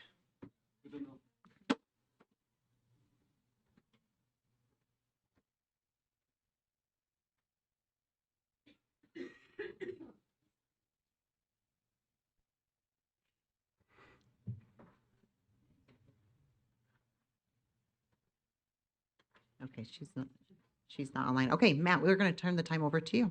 Yes, ma'am. She may jump in, hopefully, at some point. My name is Matt Throckmorton, and I'm an advocate, and I've been working with Representative Lisenby on this for a while. The basic premise of this bill, and before I get into that, there are some technical amendments that are being made to this, and actually I say amendments. This has not been numbered, so it's actually not a bill yet. It's in the process of being a bill. And the technical amendments, we had Ms. Elise Newey bring a couple of items.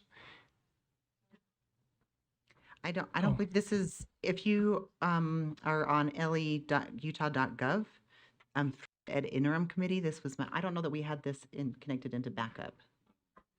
But we can go ahead and, Deputy Superintendent Newey, is that something that we can email out to the board? Representative Lisenby's bill? Absolutely. Okay, we'll get that emailed out. But if you wanted to get to it sooner, I got to it through the Ed Interim Committee meeting from last week. Go ahead. Okay, so Ms. Newey brought a technical amendment which is going to be incorporated, and then Royce Van Tassel of the charter schools brought us a technical amendment which will be added to it. And then I've spoken with some econometrics experts, if I say that properly, and they've made a couple of suggestions that I've taken to Representative Lisenby. And then we have just we will tighten up the language on the identifying criteria of a nationally norm referenced entity. So we want to establish, the language would ensure that they're an established, not somebody that just sees an RFP and thinks I can figure that out on the fly. So the basics of this bill is, we all know we have the end of year test and it's Rise and Aspire, and we have federal guidelines. This bill would allow for schools to use a nationally norm reference test in place of the end of year test. Some of the criterias of this: number one, we are not touching the accountability system whatsoever. So number two, a national norm reference test would have to convert into the accountability to the 1, 2, 3, 4. And they would also have to do this at the beginning, the middle, and the end of the year. So the intent of this is that we would have a more precise tool to show growth throughout the course of the year. And then at the end of that last administration would also provide all of the accountability in a statistically significant and a valid manner, so that we maintain our accountability expectations of both the state as well as the federal law. It is a pilot program that would be only 5 years, and there would be initial 2-year period, I believe it is, there would be an allowance. It's not terribly sticky, but there's a tiny bit of stickiness, and that is that it says 10% of the students of an LEA, and some could confuse that 10% of the students would opt in. It's actually not. The opt-in would be done by the districts. And then the districts that opt in, as soon as those numbers total 10% of test eligible students, then it would be capped. And it would be the same structure with the charter schools, but it would be set at 35%.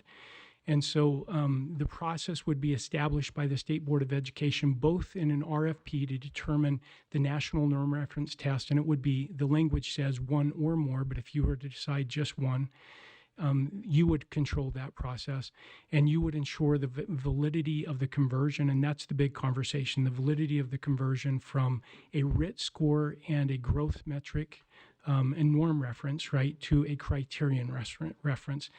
And so you would control all that, ensure that it is done properly, and then we would roll it out from there. There is no fiscal note. Any school district or charter school that wants to participate in this, you would establish a process whereby they would notify that they want to participate in this, and then they would pay the costs of that. So there's no fiscal note. You aren't going to have to find any money in your budget for that. And I believe that covers the highlights of this.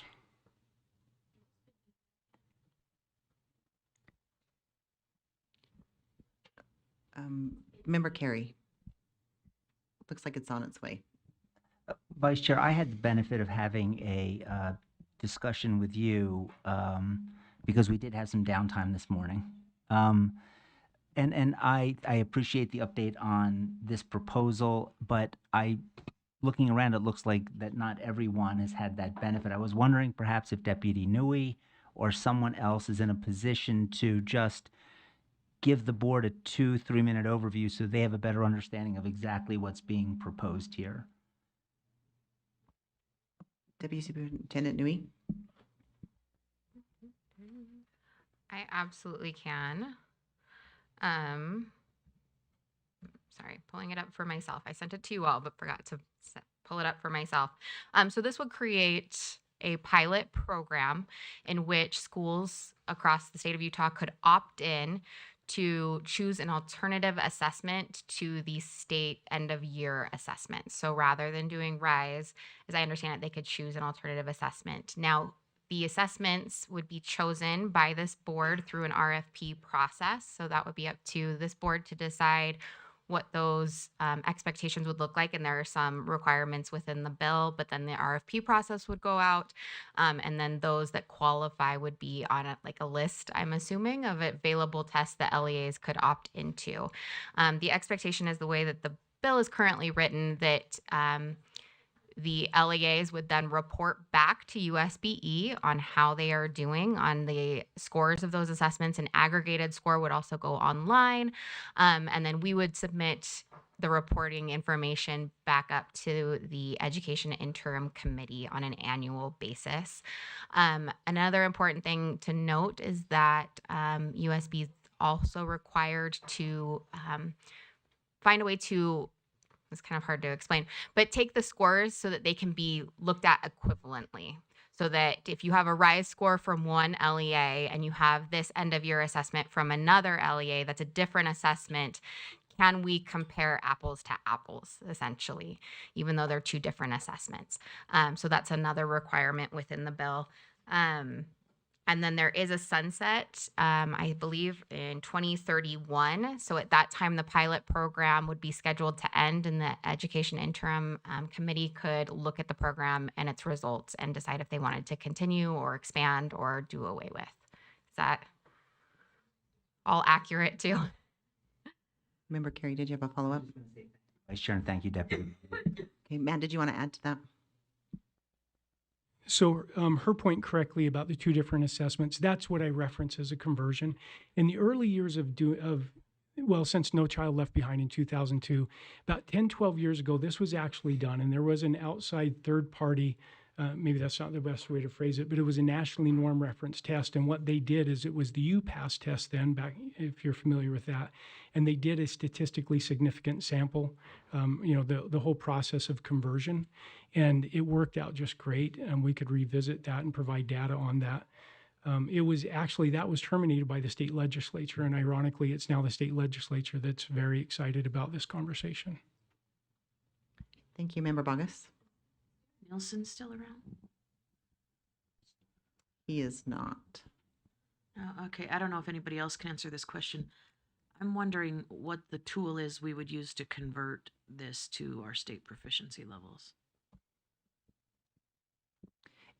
Matt, can you help?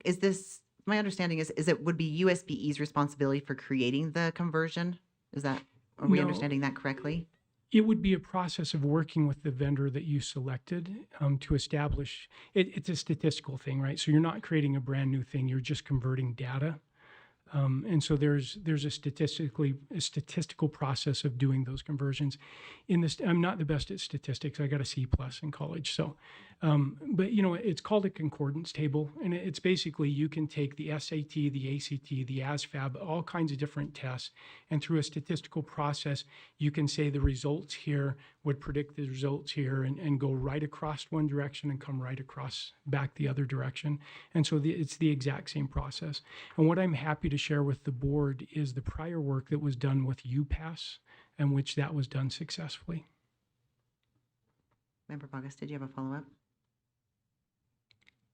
Well, I guess my concern is that the bill says it ensures that they are, but if we don't know that they can be till it's done, how can we ensure anything? It's just weird language to me. I don't know. Okay, we have Vice Chair Wood and then Member Earl. I'm just wondering, have you consulted with the Center for Assessment or USBE's technical, what are they called? The Technical Advisory Committee, TAC. Have you consulted with them on their understandings of how this would work and whether they see this as feasible? My lights, you can hear me. No, we have not. We have spoken with a number at the national level, U.S. Department of Education and such, so, though I have not spoken with them. Member Earl? It's my understanding that if an entity chose to use this, it would because they had a preference over one assessment over another, or maybe the data that's collected from one assessment versus another. And so, and maybe even the time frame for those. Some of these assessments in particular don't take extremely long lengths of time. And so while they're, and the idea of being able to get similar data points. So anyways, what I'm saying is I think I would like to see, I'd like to see some interest in this area. So anyways, not that, I mean, as it rolls forward, there's obviously a lot of technical pieces to it. It would be, to me, I think I would be, like I said, there may be districts that are interested in a different methodology, even that which would commit not as much time as others. So, Member Carey. Yeah, first, and I apologize, I just wanted to thank you and Representative Lisenby to make the time to come and share this with the board. I love the fact that it's a pilot program. I love the fact that it offers choice where a school or an LEA now, maybe they want the assessment, but for a variety of reasons, and I hear it all the time from the field, why a particular assessment isn't working for them. Sometimes it's cultural in terms of the way the assessment is performed. Sometimes it's the length of time that the assessment takes out of instruction. So, and the third reason was there's no fiscal note. It doesn't appear that there's going to be a fiscal impact with this. So in terms that it's a pilot program, I think that's a fantastic opportunity for us to explore this. So again, thank you for your willingness to come here before the board and tell us about it and answer questions. So thank you. Okay, thank you. Member Davis. I went to New Hampshire a few years ago to look at some things they were doing in education, and they were piloting something I think that was kind of similar. I wondered if you had gotten this idea from them or worked with them or known how that pilot turned out, if they're still doing it, or if they learned if pitfalls or successes. I've spoken with a number of states, not New Hampshire. And I know on the federal level, there's two different tools. So we do what we do in the state, and then we have to ensure that we're, in compliance with the feds. One of the tools that initially came out that was presented as very exciting is IADA, which is an innovative assessment demonstration authority, something like that. It was very cumbersome to the point where a number of states did it for a couple of years and opt out. And so then the other conversation is to do a more traditional waiver. The reason, the choice, as Board Member Carey points out, coming from, I was a leader of the Utah Military Academy for 7 years. Some of the biggest challenges that we had was test fatigue. There was extreme anxiety with the end of year test. And then the end of year test, and none of us here actually did this, so don't take this personal, but it's kind of a postmortem. But as far as giving a teacher or a school leader a real tool that they can use to inform instruction, inform class schedules for the next year, it's really a little bit challenging to do that. And so what we're seeing is that a majority of, I can't say a majority, when I talk to charter schools, almost all of them that I've talked to, they have a formative as well as the summative being end of year formative. And so they have one tool, the beginning, the middle, the end, and that's the tool that's the most valuable to the teachers, the students, the family. And then they have this slightly disconnected end of year experience. And I know the test fatigue, like we would see when we would put cadets down in front of this, at the beginning of the year, even kids that we knew were multiple years below grade level, we'd plunk them in front of this. We would use the NWEA. It was a format and it was a low stress that they would do their very best. And then again, in the middle and the end of the year, and we could see real growth. But you put them in front of the end of the year, so many kids are just so stressed out about it. But we never had that experience using these other tools. And so I know for us, that was like a real opportunity. And there's probably a dozen charter schools using like NWA. There's, several dozen others using like IXL and others, and just a great, response from it. Yeah. So then in addition, but if we go this route, it would reduce test fatigue. We'd have the accountability at the end. We'll handle the statistical requirements. I just see it's a win for everything. Member Longacre. Thank you. Just like Board Member Carey, I also like options for taking tests. I know some parents in my district, even teachers, are frustrated with the tests that are out right now, specifically the RISE test, because we spend so much time practicing for taking the RISE test. And I hear, and correct me if I'm wrong, that we spend so much time because it's computer based and we don't want to have discrepancies or errors because it's on a computer, which I think is a waste of time. So I would love to see an alternative test that is not taken through a computer and it's pen and paper. Would that cut down on so much practice time if we did that? So two parts. The first part is the federal law requires it has to be computer adaptive. And so this would be computer adaptive. But to the second, the other point that you raise, the apprehension level, like the test when we would do it, and again, I speak of the NWA because we did that for years, we would have like 70-80% of our kids would be done per subject in about 30 minutes. And we would have 90% of them done within 45 minutes. And just that alone is a demonstration that these kids are just, and we're getting incredible knowledge from it. I know, again, NWA, but the other tools out there with NWA, what they'll do is you can, the teacher can, and then the parent has one access, but you can show the cadets the student's name and it'll have a line, and above that line will show all of the standards that student knows, and below that line it'll show all of them they don't know. And you can flip that and you can have a standard and a line, and above the line it'll show all the students that know that standard, and below that line those that don't.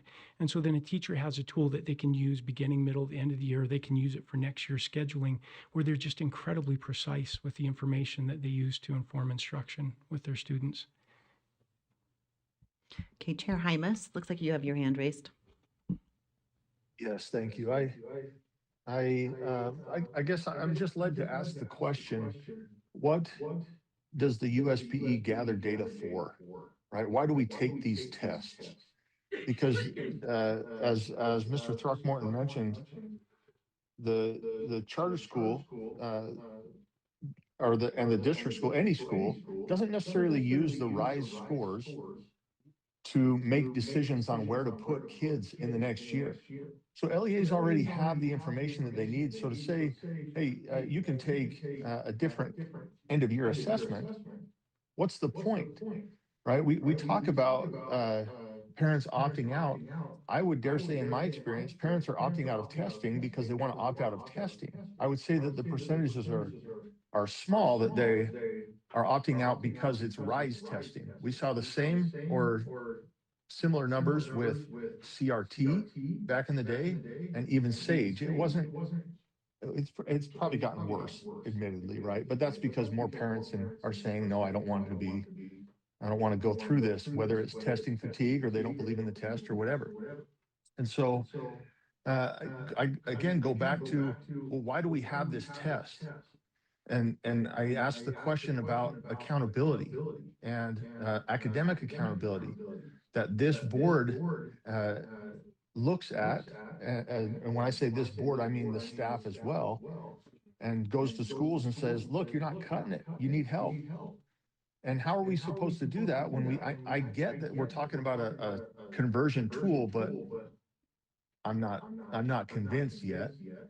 And then similarly, on a smaller level, if I'm honest with you, me personally, I look at my surrounding charters and surrounding district, at their RISE scores to say, okay, where do I fall? Now, if I'm taking a different test than they are, then that kind of leaves me isolated. Again, this kind of isolates the school and their data, and now I don't have anything to compare to other than except other schools which are in other geographical areas, and that does have an impact. And so I'm struggling with this. I don't have a question other than the rhetorical question is, why do we gather this data in the first place? So those are some of my thoughts. I struggle with this. And Mr. Throckmorton knows that I struggle with this. Is not the first conversation that we've had, but I do commend the thought process of flexibility and innovation. I do. I just don't see it in a good place here. So thank you, and thank you, Matt, for your time. Thank you, Chair. Member Kelly. Yeah, I know there are concordance tables that will compare the ACT to the SAT. I don't think that's a trouble, but the thing, RISE is Utah is the only state that administers the RISE test. Is that an accurate statement? Mm-hmm. And do we have? I guess that's the question. Then is there ACT and SAT are national tests, and I think it's pretty standard. But how difficult will it be for us to create a concordance table that shows the similarities between the two tests that are taken? Well, no, sorry, can I? Go ahead, Member Bogdan. So I would just offer that no two tests are the same, because when kids take computer adaptive tests, no two students take the exact same test. And so it's not the same. It doesn't matter which. The RISE test is never the same. The NWA test is never the same. So you actually can never compare same to same. So it's not the same as ACT and SAT, because those they're under a different structure. Matt, did you have a response to that? In response, so this is the big question, is the conversion. And in response to Chairman Hymas, like, it's done with statistical significance, right? It has, I think it's the 95% validity, which means, to Board Member Bogus's point, like no test is identical. Like when we were kids, it's 100 questions and everybody got the exact 100 questions. We haven't done that for 2 decades. And so everything has an element of statistical inference. And when they take these tests and build a concordance table, they're taking thousands and thousands of test respondents to build what is their norm. And then that norm, they can also, they're all criterion based, right? So they can all clearly identify the criterion based nature of the results. And so you're just taking a national norm reference that gathers data that's based on criterion, but then their answer for like NWA is norm reference nationwide across, I have 10, 12 million different test takers, but it's all criterion reference. So then they can isolate those criterion and identify it. They're all aligned with state standards, Utah state standards. And so then you can have the same criterion response required by the accountability, and then you're clumping them into simply, one way of looking at this, our state has 1, 2, 3, 4. Some states have 1, 2, 3, 4, 5, right? And so you're taking all of these different answers and you're taking this group will fit a 4, this group will fit a 3, this group will fit a 2, right? And it can all be done statistically. I would submit, I think where I'm going with that is that our data is a little more accurate. I say ours, national norm reference. It's more precise than a simple 1, 2, 3, 4. But you guys get the accountability at the end of the day. So the legislature gets what they want. You have the answer how a school is performing comparable to their neighborhood schools. Member Davis. Chair, this is maybe for Superintendent. Who do we address assessment questions to currently? Yeah, that's it. I'm wondering, is there someone else in his staff? Well, it normally would be Deputy Voorhees, but she had to step away. So you get me. Oh, okay. Well, I know. Do we? What's that? Who is online? Aaron is online, we can also do quite a bit of phoning a friend. It depends on, I mean, I can get an Well, answer. the question is, I'm hearing that there's a preference toward an assessment that has a beginning, middle, and end benchmark. Do we offer benchmark through RISE, or do we only offer the end?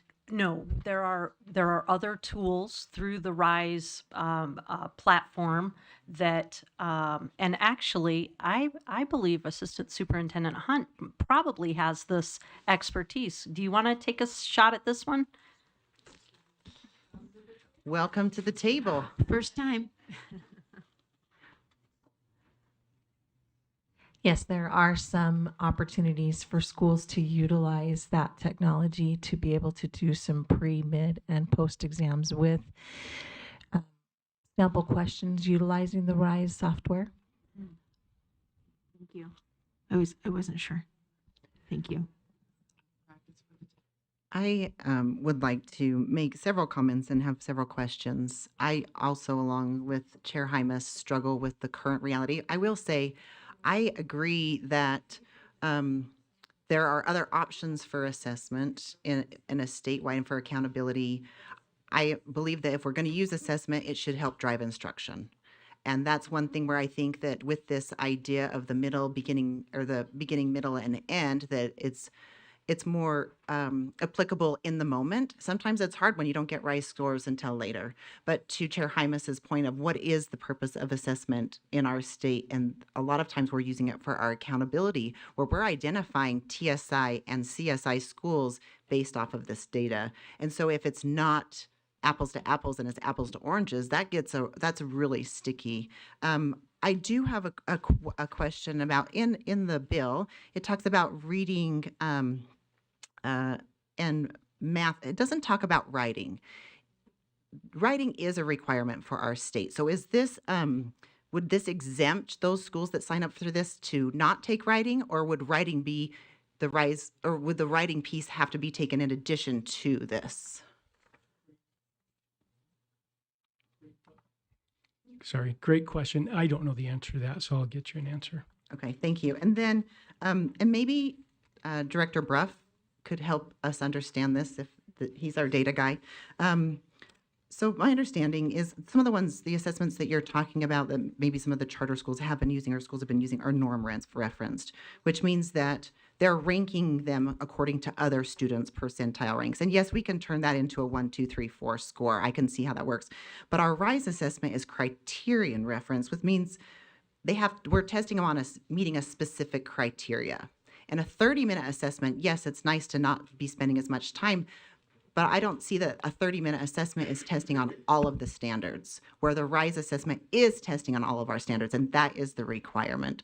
So Director Bruff, can you help us understand, is that possible? I mean, I'm not a statistics major. I might have taken AP statistics in high school, but not a statistics major. Is that a conversion that can be made effectively?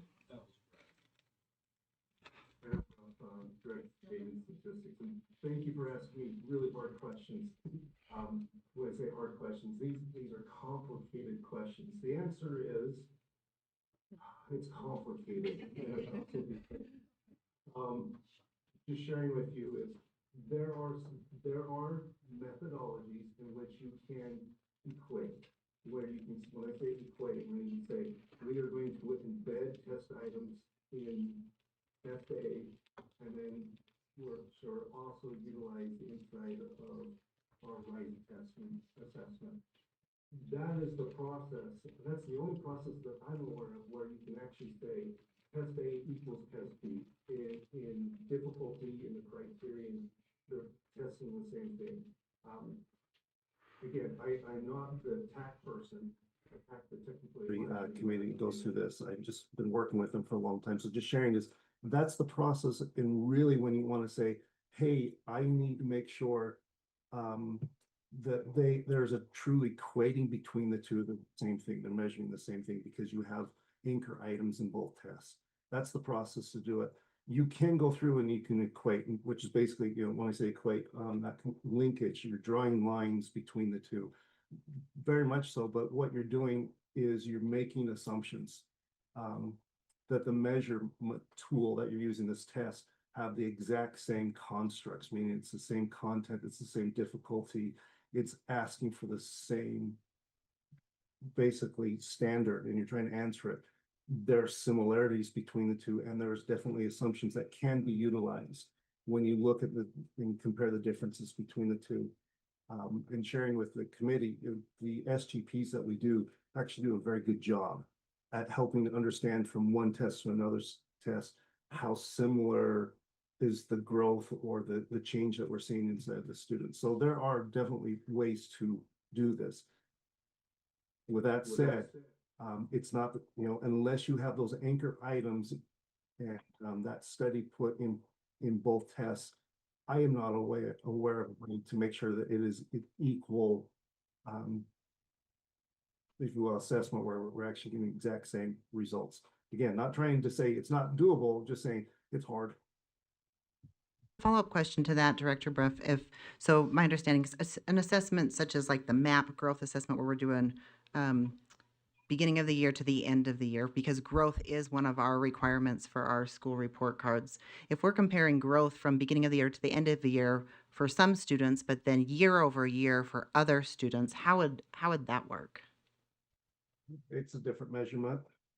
It's a great question. So for example, if you look at what we do with the Acadians, we do a beginning and middle year and an end of year, and we look at the change between those different assessments. You're measuring something different. But when you look at, I want to know, for example, how many students are reaching English language proficiency, or, based upon the Acadian score, you would look from end of year to end of year. It's a different measurement, though they both point in similar directions. But again, what you're doing is you're measuring a different impact or effect of what's going on with inside the classroom. Again, both are useful, but what we do for both the federal accountability reporting and with the purpose behind the end of year assessment is it is a year to year change where you do those comparisons, and that's what our SGP is currently doing. Is it looks at from this year to next year, what's the difference in what the students have achieved and how do they change or grow. I hope that answers the question. Just one last question for you, and then we have a few more questions waiting. So right now, this bill currently doesn't have a fiscal note, which is obviously appealing. The things, if we can do something without paying for it and it can still be effective and help improve education, we're all about it. If this were to go through, and USBE was responsible for making sure that we use this as part of our accountability system, would this cost us in staff time? Do you see this as being a zero cost to our agency if we were responsible for this as far as the data is concerned? It will cost us staff time, absolutely, and it'll cost us. When I say cost, we'd have to stop doing something else in order to be able to get this done. So currently, our capacity is kind of limited to get this in addition to everything else. And we definitely would have to work with the assessment team and with the TAC team. We already do have a contract with TAC, the Technical Advisory Committee, and with the Center for Assessment. And I'm not over those. And so this would most likely be embedded within that already existing contract. So the answer is it's going to take time. And that takes resources, and typically that would take the resources then are being moved away if it would be a zero cost to Utah. Hopefully I'm not overstating. Superintendent Hart can correct me if I'm wrong there. She's saying, no, you have to do everything, and it will cost something. Member Earl. Yeah, just a couple things I do understand about the test. I think it's 30 to 40 questions. Someone correct me if I'm wrong. Isn't that about right? Per grade. Sometimes it might be a little bit more depending on whether it's ELA or math. For students, they're developed into clusters. The clusters cover a variety of standards, meaning that standards are clumped into, there's these 5 standards, but there's a question around there, or a cluster of questions around there. So I guess my point in saying that is every standard is not going to have a test question associated with it. but there's going to be a possibility that that standard is covered. That's why you have to cover the standards, because there's 5 standards. My point in saying that is that there's a broad range. They may not get the question on specific question on fractions. They may get a fractions based on a number line versus fractions, a different way. So once again, to cover all the standards in assessment, we'd be doing, 5 hours of assessment. So we're doing an estimate of what the kids are learning already.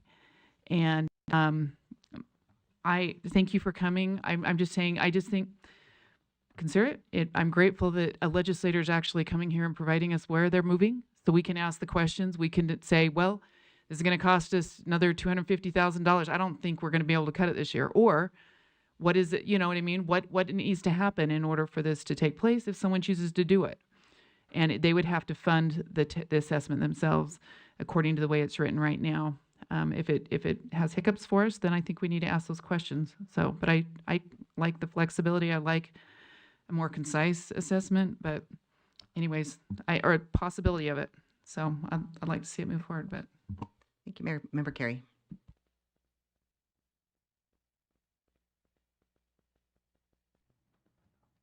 Thank you.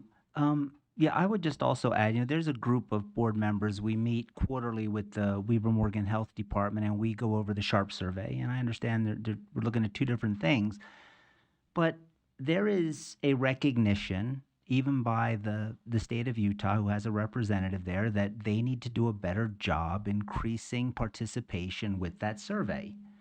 And I look at this as the same thing, that there are individuals who will not take the test, that will not do RISE. And we are missing out on a swath of individuals that this alternative testing or assessment may capture. And I look at that as a good thing, because if you only have people in one iteration of the SHARP survey, I calculated that about 56% of the kids in Utah actually took the survey statewide.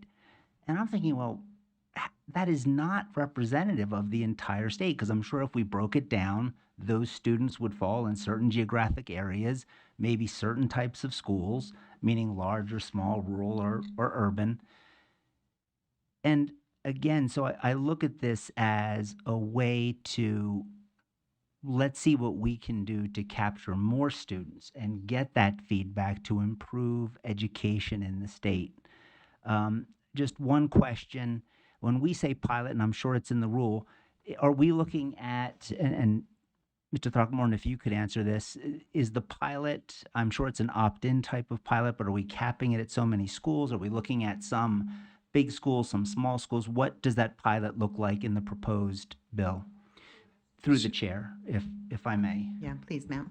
Yes, ma'am. So the pilot, yes, it's the 10% LEAs. It's the 10% of students. Again, this is the sticky answer. It's the number of schools, the test takers in those schools. As soon as the number of those test takers reach a total of 10%, then it would be capped. And in charter schools, the number of charter schools that opt in, and then as soon as their students add to 35%. And it's not 35% of all charter schools, it's 35% of the test-taking age, for those grades. Yeah, thank you. Can you help us understand the difference, why the difference in the percent of those students in the school districts versus the charters? We just, we wanted a good starting point. The initial discussion was just having a percentage, because, charter schools are LEAs. And I was like a little bit worried, what if 3 or 4 districts jumped in and they sucked all the air out of the room and there's not enough room for charter schools? So we decided to break it out, that way. And then we wanted a healthy participation, so that there's a lot of students, so we can really get the very best statistical information as we do that conversion. Thank you. And one final question I have is, and I appreciate Member Carey bringing up the testing, the opt-out, because we have seen that happening. And if we have, because by law, we allow parents to opt out. So if a school is using this for beginning of the year, middle of the year, end of the year, for the purpose of changing instruction, yet the parent opts out of that, I'm just wondering, so with, that's something I just would consider in the bill, because then that might impact that teacher's ability to teach or to use that information, right? Where if it's the end of the year assessment that we currently have it, that they're not allowed to use that in their grade. So that's something else to consider. I'm not sure how that's going to work out in all of the rules and laws, but just something to keep in mind. Can I respond Yeah, to that? please. So we thought about that very thing, and we weren't certain how to handle it because right now state law is it's the opt out, but the expectation participation for end of year. But then the law is if the LEA administers another test, there's no opt out. And so we'd considered that, but we didn't have a final answer because on the one hand we want to respect parents, on the other hand we want to have full participation. Thank you. Member Bogus. I think we need to consider that a second computer adaptive test, I don't think will increase the number of individuals opting into assessment, if you will. I understand they're opting out, but I don't think they're going to change their mind with another computer adaptive test because it's the inherent structure of the test that people object to. They object to the data collection, they object to the computer adaptive framework. And so when you have that kind of mindset, I don't see this as a solution to increase the broad swath of students who are being assessed. And so I think if we're trying to address that, we need to be more creative and get a paper pencil test that they will be okay with, because that's what they want their kids to be assessed with, is a nationally norm reference test that is paper and pencil. And I think if we give them that option, we're going to see people be far more okay with it.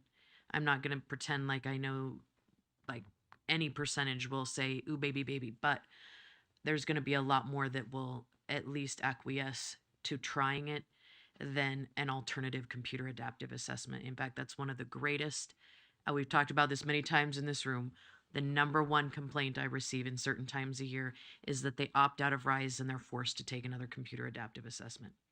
And so I just don't see this as going to be a solution to the problem that is stated. And I just think we need to be more creative. That's all. Thank you. Okay, thank you. Well, thank you so much. Did you want to have a statement, Matt? So the first education bill I ran was in 1999, and this is the first time I've ever brought, it's not my bill, right? But it's the first time I'm like, let's go talk to the state board. It's been a great experience, and I really appreciate the conversation. This is done well, this will be like a huge opportunity for schools, for students. I think we're going to see incredible data and participation, not necessarily to your point, but I think, the schools and the districts that jump in, it's going to be embraced. And I'm most excited about the opportunity to provide that growth data for schools and then keep the accountability. And as we've talked about chunking, standards and all that, I'm like 110% confident that problem, it's already been dealt with many times, so we can do that again. But we will definitely keep you in the loop, and I appreciate your willingness to put us on the agenda and fire all these fun questions. And I've taken notes, so I think I have my work ahead of us. So, but thank you for your time. And Matt, we appreciate your willingness to come and listen to our comments and listen to our questions. And I think that the more we can collaborate with our education legislators and those that have been in the field willing to be innovative and make things better for education, it will just improve our system. So thank you for taking the time. Thanks. Okay, thank you. All right, board members, with that, we will move back to item number 8, which is our study session. And maybe if Elise is here.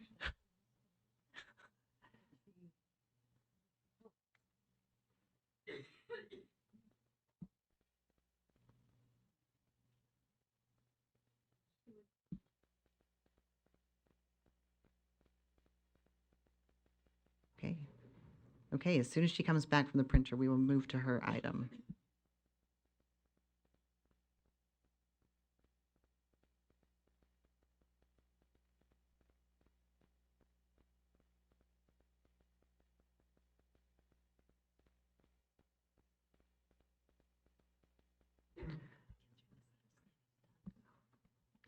Oh, actually, Elise, did you, I apologize. I had mentioned that we were going to go to the study session, but I believe that there was another additional thing you wanted to cover with the legislative review of bills. So that is, it's up to you all. We've had about 10 bills that have been presented to interim committees. So they have been made public and been given an opportunity for the legislature to provide feedback. We could go do a quick review of each of those bills. I have emailed the copies of those bills to you, if that's what this body wants. Any opposition to a quick review? Okay, I don't know that we have time for a deep discussion, but if you can just do a quick review, we would appreciate it.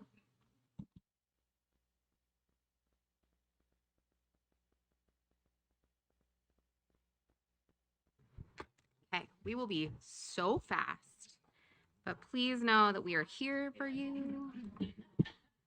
What? What was that?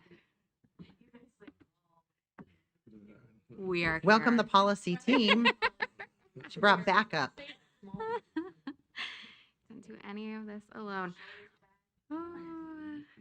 Okay, so these drafts should be in your email if you would like to follow along. We're just going to do a quick rundown of each of the bills. And these are all bills that have been presented to one of the committees. So actually several of them were committees that were not the Education Interim Committee, and we'll mention that when we get to them. Bringing up the... One of you guys want to go first?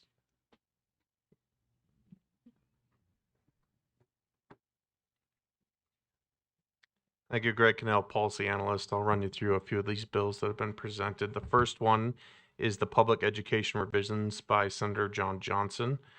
Basically what this does is it allows the USBE to appoint the superintendent as the USDB's superintendent, or the superintendent can delegate those responsibilities to another USBE staff member.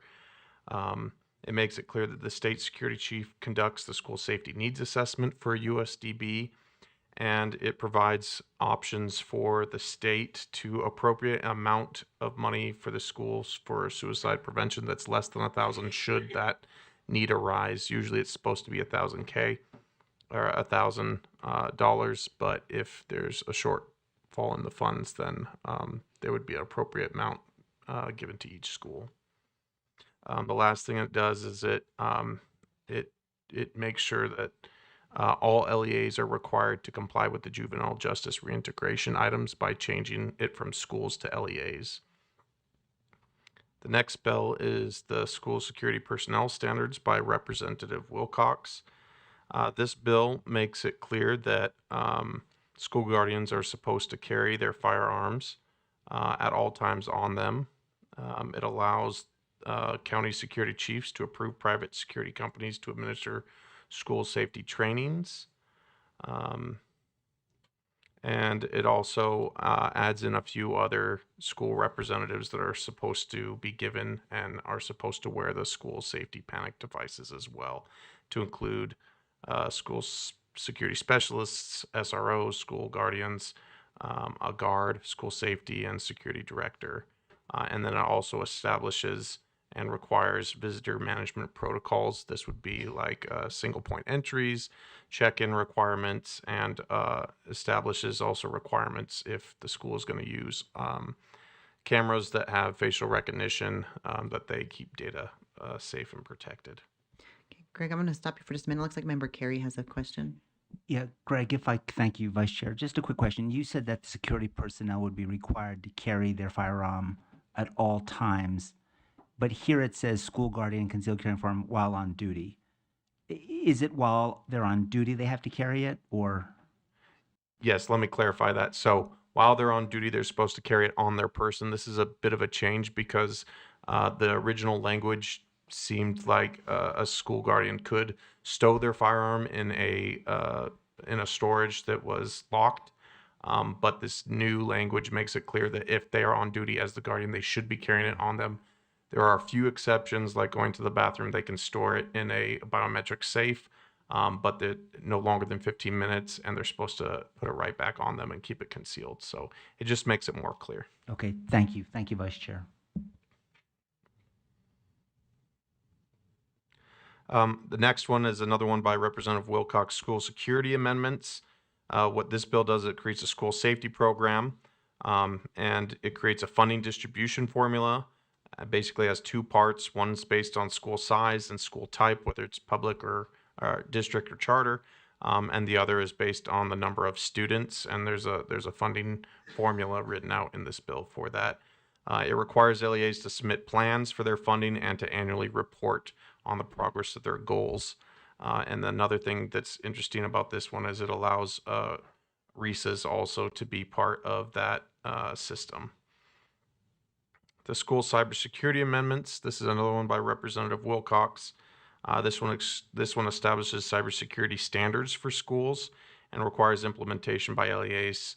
It expands the duties of the Utah Cyber Center and also includes the Utah Education and Telehealth Network and defines the duties between those two and ensures that they work together with schools to ensure good cybersecurity for the LEAs. LEAs are required to report breaches within 24 hours. This is the bill that allows RESAs to be a cybersecurity contact, and then it adds in the state superintendent or a designee and 2 other LEA employees, one from a charter and one from a district that the superintendent chooses to be part of the cybersecurity commission. Another interesting thing, real quick, is it adds AI glasses to a list of items that are not allowed in schools, similar to a cell phone would be. Looks like we have a question from Member Bogus. So I'm assuming there's a definition in there somewhere of AI glasses. Are we talking about like the new Ray-Bans and the new Bose glasses? Is that? The definition is pretty specific in the code. I would have to pull that code up for you to give you that, but it basically, if it has recording or mechanical components, then it would be considered AI, is basically what they're saying. Okay, thank you.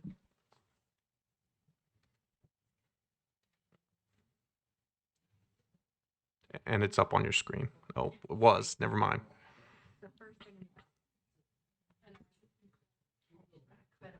Yeah, it looks like we have a question back on that, Member Carey. Yeah, Elise, Deputy Newey, could you go back to what you just had on the screen? Because I did have a question on this, and I don't know if it's an and or an or regarding the AIware. And to me, that makes a huge difference, and I couldn't. So when we talk about this AI glasses or AIware, do all the provisions of A, B, C, and D need to be met in order for it to be considered AIware, or just C and D, like A, B, C, and D, or all A, B, C, and D? How do you read that? Because that's the.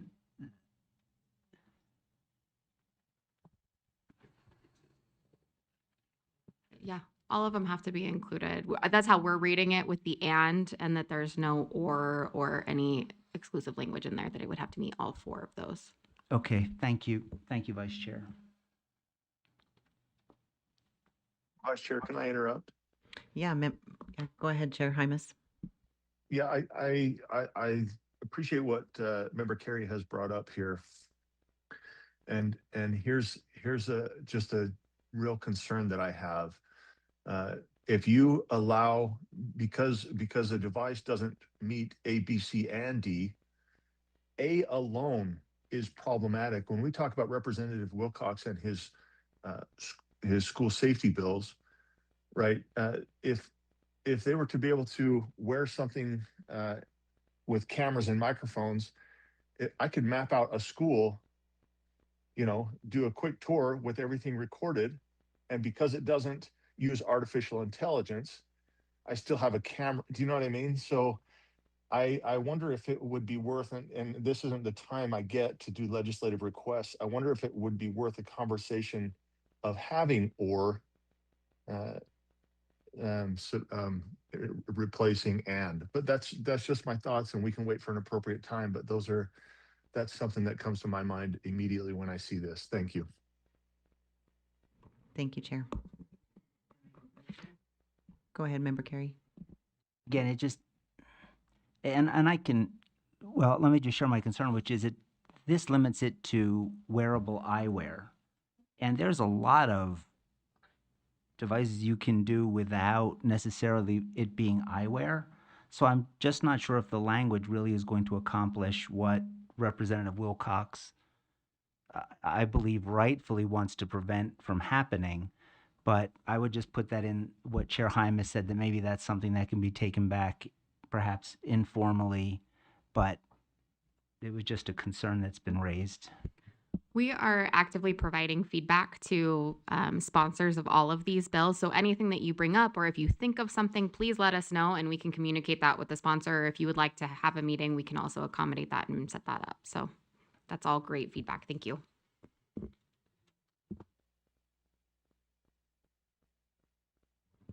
Okay, my name is Jennifer Wadsworth. I am the policy advisor. My first two bills are going to be attendance bills, which we're going to go more into depth with during the study session. So this will hopefully just be an overview, give you a chance to think of some questions that we could dive in deeper. So the first one is the school attendance modifications by Representative Welton. Find it? Okay. And essentially what this bill would do is that it would create a program for students to either test out of a class that they feel like they don't need to attend because they've either progressed past it or they've taken something similar to it, so that they would be able to not have to take that course. And then it also would require standardized citizenship grading from USBE. So for grades 7 through 12, attendance would account for 10 to 20% of the final grade in that class. Just a brief overview of that one. So the next one is from Senator. I'm going to pause you for just a second. Yes. Member Earl, did you have a comment or question about that last one? Yeah, just a quick comment. I attended a news meeting, news being the Regional Service Center in Northern Utah. And there was a lot of discussion from superintendents about that particular item. And one thing that one individual brought up that just said there's just a concern with mixing academics with behavioral. And people can, well, it can be whatever people want, but I'm just telling you that there's a real active concern out there that is when we start mixing the behavior with the academics, then we start asking, is the academics being covered fully, and is that fully representative? Not saying that can't be represented in some other way as part of some other provision within the school itself. I'm just sharing what I got feedback on. I'm not saying, I'm not sure where I stand on some of the provisions of this bill yet, but that just may be something to share, not necessarily saying change or anything, but just that's one of the components that I had a number of superintendents that kind of were in agreement that they were like, this is important, citizenship is important. They just were not sure if that was the mechanism for doing it. So, okay. Member Bogus. Thank you. Thank you, Chair. Through the chair, I'm also wondering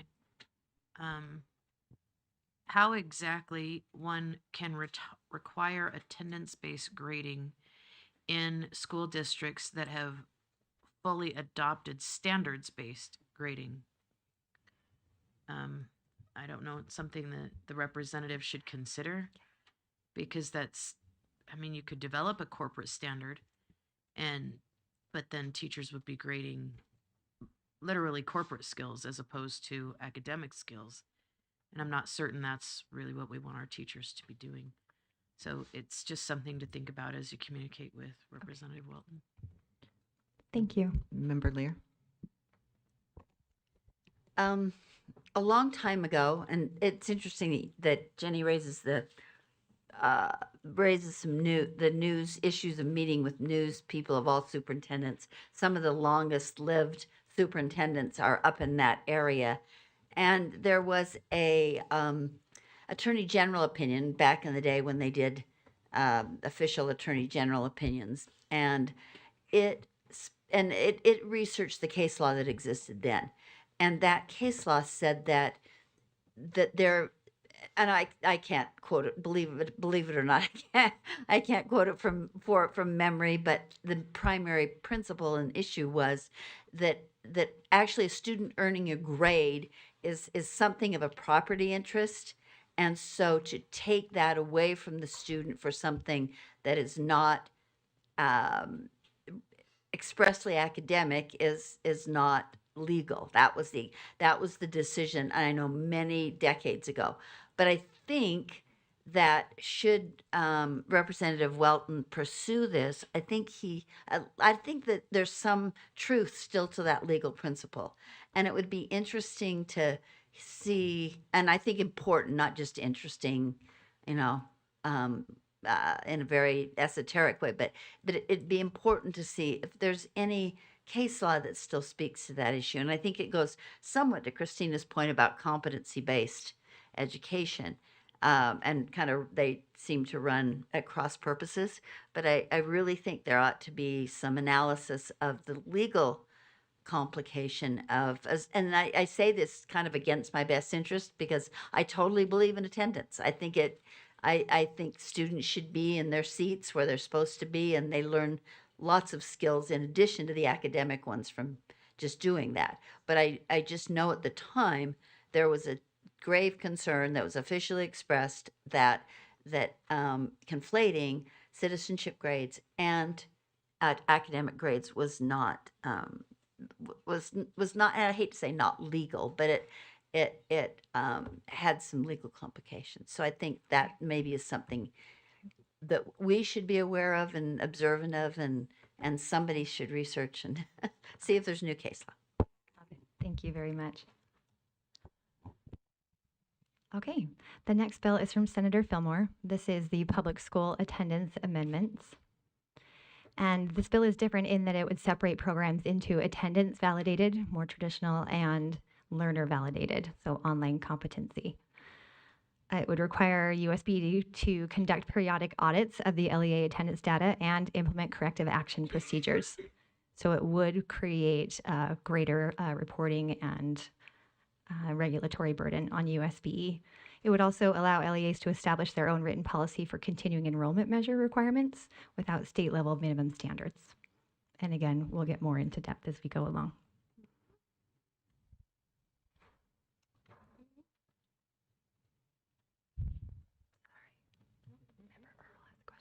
Oh, I apologize. Member Earl.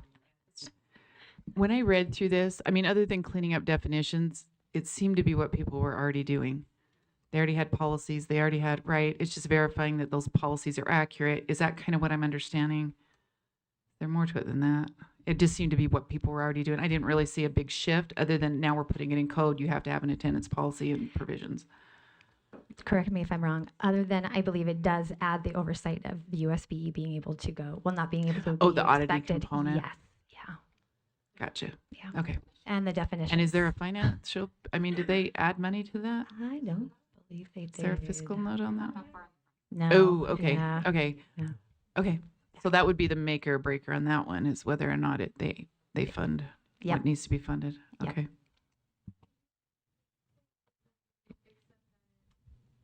The auditing component. So yeah, having the USB oversight and the auditing of that, and whether or not there'd be a fiscal note attached to that. Yeah. I have one more. Sorry. Sorry. I have one more. And this is the online education service provider funding oversight. It would fundamentally restructure how third-party educational service providers, so like online curriculum vendors, are receiving their funding. It would prohibit LEAs from contracting with those educational service providers, and it would shift those students in July of 2029 into a separate entity, if I'm understanding that, a separate section of the Utah Fits All Scholarship Program. So it would create a new vendor transition scholarship within the Utah Fits All Scholarship that would give those students a guarantee that they would transition from their LEAs to the Utah Fits All. One question on this, as far as accountability is concerned, because I know that several of those students currently are serviced under an LEA who subcontract with that, and those LEAs are responsible for the accountability, meaning end of the year assessments. Do we know, would this change it so they have the same accountability as the UFA, where it's just the portfolio? And if so, who's responsible for that? I can cover it to the best of my knowledge, but if I'm wrong, you can jump in. My understanding is that it would be the same accountability as UFA. And one of the concerns we had as well was also our students who are receiving special education and who would be responsible for that accountability as well. Did that answer that? Okay, great. It doesn't have a sponsor as of yet. Oxier is the new sponsor. Member Real? Will you use your microphone, please? Thank you, Chair. So this is how do they define transition? That's not allowed. Okay, because my question is, if it doesn't mean when you're going from a traditional public school to homeschool or private school, you get a scholarship to make that transition? Is that how they define transition, or is it you're transitioning in the middle of the semester or the middle of the school year? I guess I'm confused as what the transition part is. So, sorry, I keep jumping in. Deputy Superintendent can probably handle this better than me, but my understanding was the transition of going from the LEA funding to the Utah Fits All Scholarship funding. Is that correct? So somebody's. So I Yes. can give you an example. So what they Okay. actually talked about this in the Education Interim Committee. And so they were talking about, for example, Nebo District has about 14,000 students that go use Open Ed. And the Nebo gets the WPU.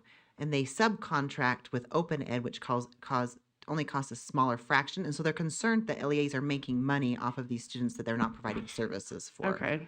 That's where this stems from, my understanding. Okay. So I'm not sure. Okay. that's But that would, so, and then this would be lumped into the Utah Fits All Scholarship funding and be additional funding for that piece. And people that are using, okay, it's. Yes, so they would be guaranteed scholarships is what they're saying. So yes, they would move that WPU with them. Member Earl? I don't know. It's really complicated. I couldn't figure it out when I read it 3 or 4 times and was still unsure. So but I do think you're I think you're right on target. Like it's trying to students that are already serviced at a school but want to move to the same provider that provides it at, yeah. So it's not just one. I think there's a number of vendors that do this. So it's, yeah. Yeah, member If they're Bogus. if they qualify for the other, so. Yes. Member Bogus. So I'm tracking this conversation and you all can make me smarter if I am incorrect. But it sounds like, let's say, for example, Open Ed or the other one that was in Tooele, they're enrolled in these programs, but those are only worth in the home about $1,200 to $1,400 a month. But the Fits All Scholarship is worth about $8,000 a month or a year. And so if they are in one of these programs, they're guaranteed a Fits All Scholarship that is actually an increase in funding to their household. And they don't have to wait on the waiting list. That's insane. Well, my understanding is, yes and no. My understanding is that they are guaranteed a spot in this kind of subset. You could say like this is an arm of UFA. So it's not the same scholarship, but it will be handled by the same manager as UFA, and they will be counted in their system, but it's not the same full scholarship program. I think I just made that more confusing than helpful. No, I think you did. So I don't know that they get okay. the full amount. They get the same services, but now UFA is managing it rather than the LEA. School district. Yeah. Okay, so that makes sense. And my tech high was the one in Tooele. Oh, good gravy. Open Ed. All right, so that makes more sense. Thank you. Yes, Vice Chair Wood has a question. So does this become, so right now we fund our public education system. We fund Utah Fits All out of the public education monies, and we're going to fund kind of a third level of, so we're going to have 3 tracks of education going on that we're trying to fund out of the same fund. Okay.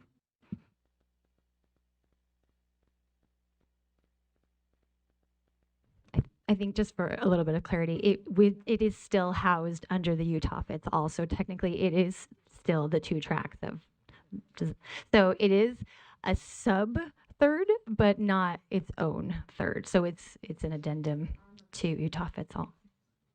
Yeah. Member Carey. Yeah, so, but like, it seems like the districts are doing the right thing. They find a provider, they can save money that does it more efficiently.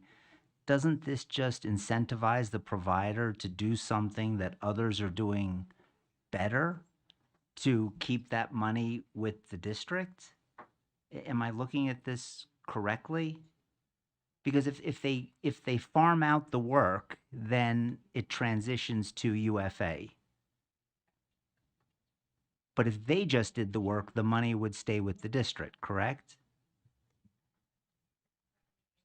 Yes. My understanding is that this would prevent the LEAs from doing this. So they would no longer be able to subcontract the services. It would, if the students want to do that type of a service, it would have to be through the Utah Fits All Scholarship. But to some of the concerns we've heard, if they do it currently, the LEAs are responsible for special education services. If you go to Utah Fits All, the parents are responsible now for any kind of services. And that's where I think some of these gaps and concerns are coming up. Right, but it does seem punitive then, right? I mean, if the district or the LEA has found a way to provide these services less expensively, isn't that something we should be encouraging? And I know we're not supposed to get into the full discussion, and I can follow up with Deputy Noe, but to me, it seems like the LEAs are doing the right thing by identifying a provider that can maybe provide these services less expensively than they could, but they would be prevented from doing that should this bill become law. And I'm just trying to better understand the logic to that, because it on the surface, it just doesn't make sense at this point. Member Davis? I probably should have read through all this. Is this only for districts? Because a lot of our charters do the same thing. It would be for all LEAs. So that would be a massive shift for like a Canyon Grove, who has more than half of their population is doing this. I mean, I hope they've thought through all of the ramifications, because it would be a huge change. Probably only one district, but lots of charters. Member Lear.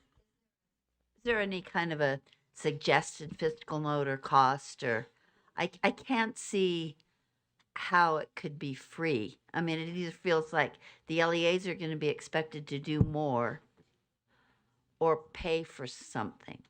I can't see how it would be free. And that's what worries me, is the hidden cost and the unfunded mandate.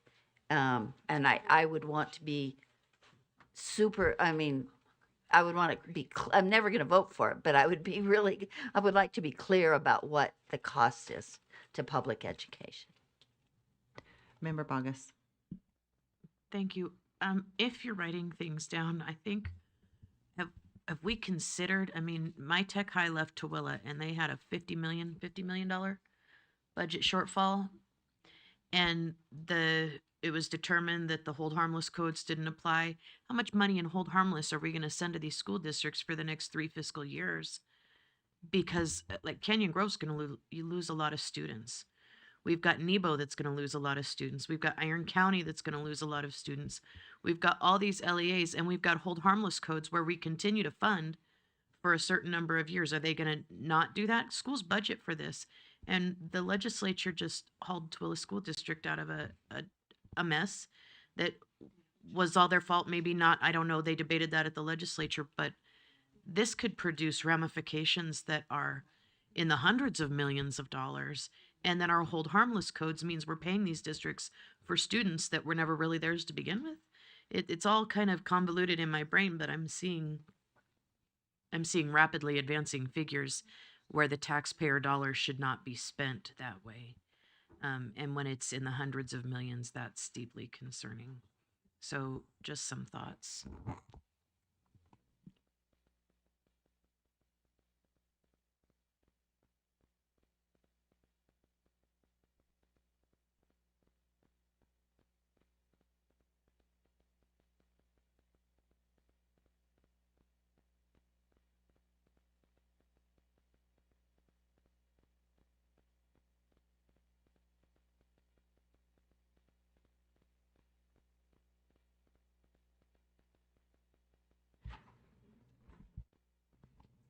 apologies, I shut my screen.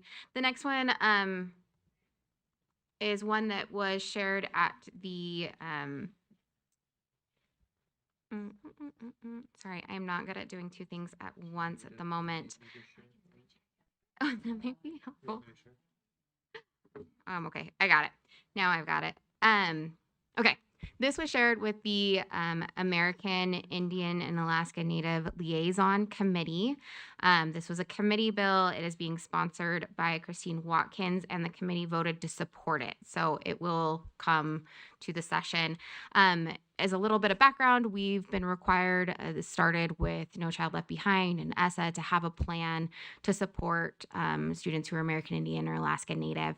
That plan has been kind of a statewide plan, and it is kind of morphed over the years. This bill essentially just codifies what we are already doing. So our liaison, Dr. Foster, works with our two districts that work primarily with these students, and they develop their own local plan. So they work with the local tribes, they work with their district to come up with a plan for how they're going to specifically address the needs of their students.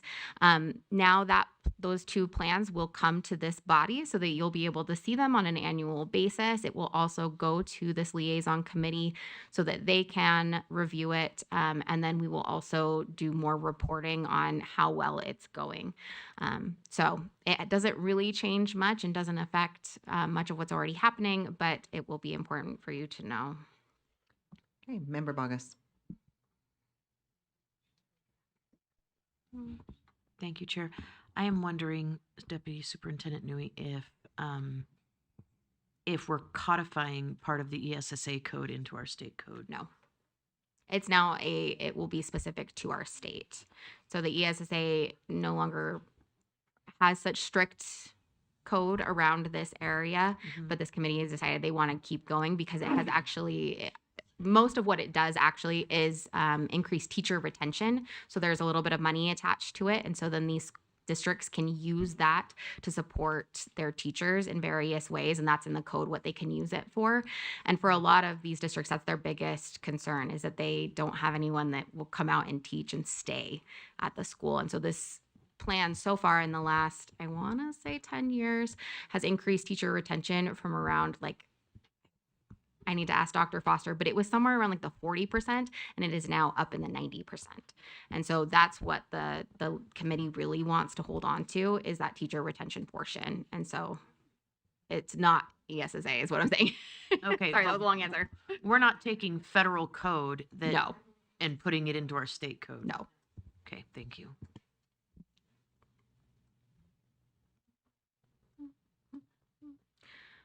This is another bill that was in a different committee. This was in the Natural Resources, Agriculture, and Environment Interim Committee. This is the School and Institutional Trust Lands Amendment. So this does not directly impact the board, but it impacts SITLA, which then distributes money to our School Land Trust program. There's not a lot that you need to know, but just keep it on your radar if you see this one come up, and we will keep you updated. Or anything else? Okay. Trying to go fast. Another trust lands bill that I want to bring to your attention is the Land Trust Protection Advocacy Office amendments. So there are a few bodies that oversee the trust land system. SITLA is one of those, and that was the last bill. This is the advocacy office. So this is an office that supports all of the beneficiaries, and that includes the primary beneficiary is the School Land Trust, but then there are other beneficiaries. So this one impacts what they're able to do. It clarifies their authority and their purpose, and it also defines accountability requirements for trust distributions. However, you are exempted from that. The distribution that comes to the School Land Trust is exempted because there are already so many accountability measures in your own rules and in those laws that apply only to School Land Trust. So those are exempted. So when this comes up, just know that you all are exempted from that. Is there anything? Okay. Paula Plant is here. Director Plant's here if you have any specific questions. Thank you. Member Davis. I was just going to ask if Paula's advisory committee has given this a thumbs up or a thumbs down or needs some narrative. needs some narrative. Chair, would that be all right for a minute? Yep, Paula. This bill went to interim after the advocacy committee has met, so they haven't yet taken a formal position on it. I will tell you that it passed the committee unanimously as a committee bill, so I think it will go straight to the Senate floor. JLC has taken a position in support, and so has Utah PTA. Hopefully that's helpful.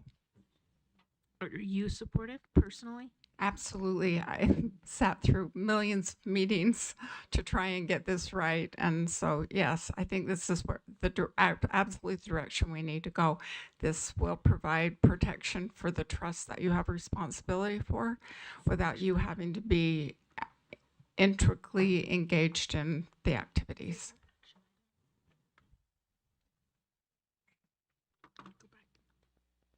No, it's an information item.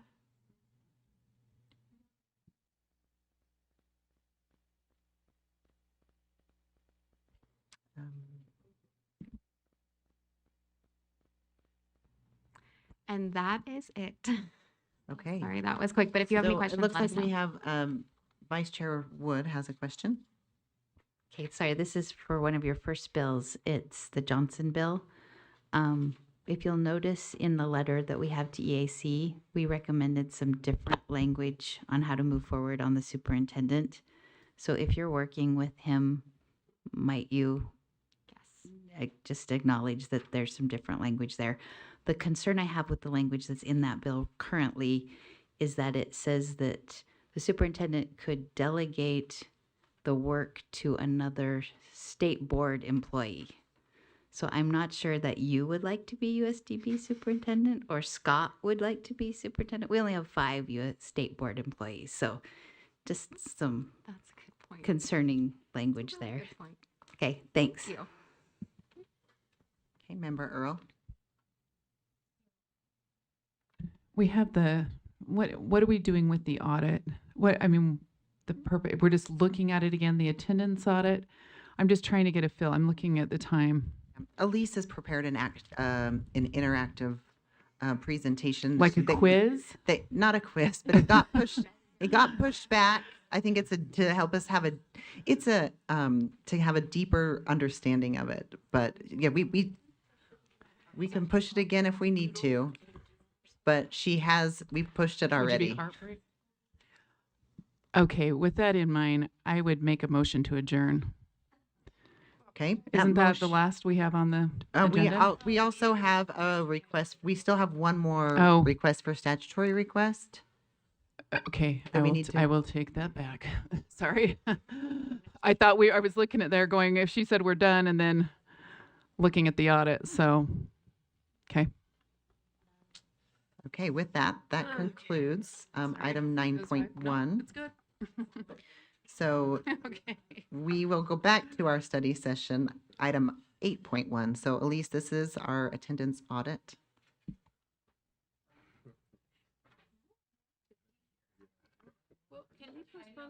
Why can't we postpone this till January? I thought wasn't she done? We postponed to January. Okay,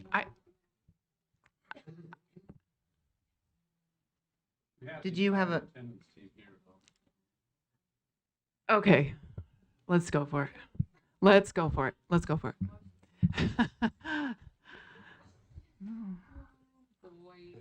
Thank you. They've stayed late. Let's do it. Let's do it.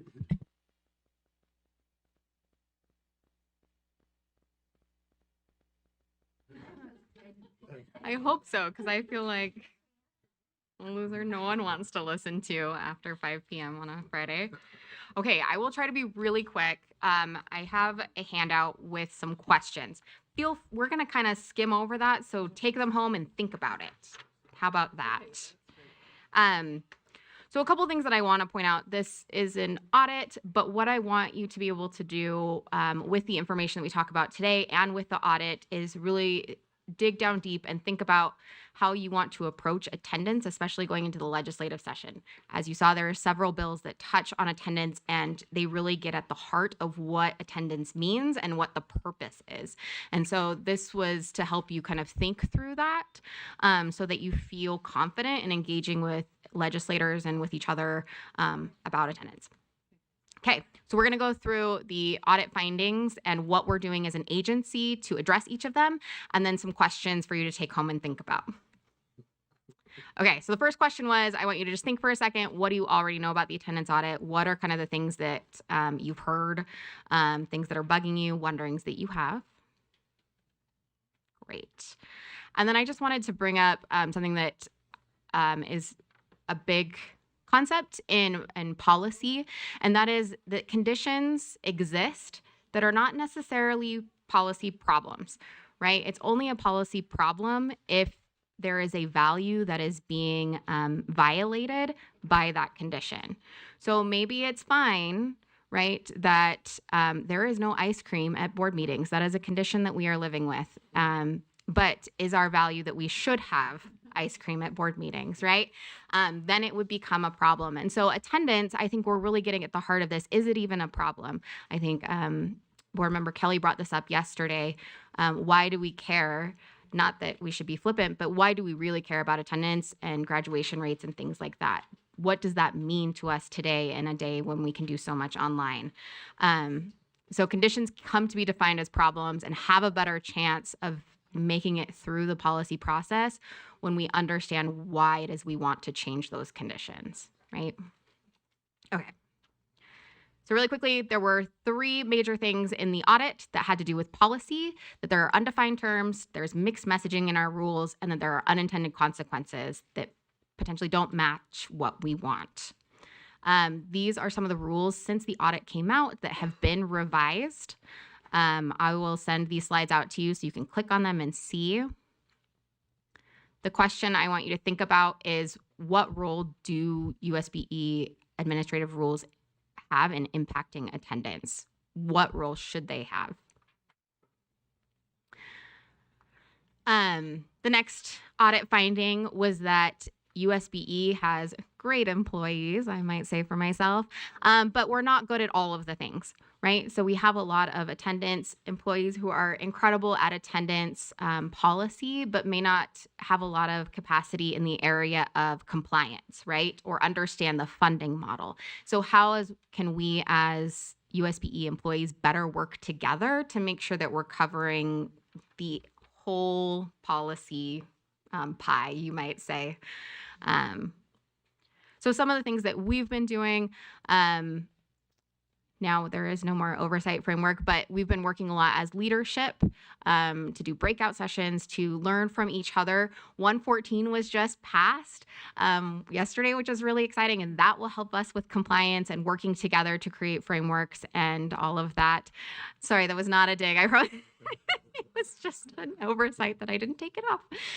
And then the strategic plan was a huge thing for us, and we're so grateful for all of the work that you put in doing that to make sure that we have a mission and a vision that we can implement on our level. And in 2 weeks, we're going to be expanding that out and seeing how we can help make that a realization.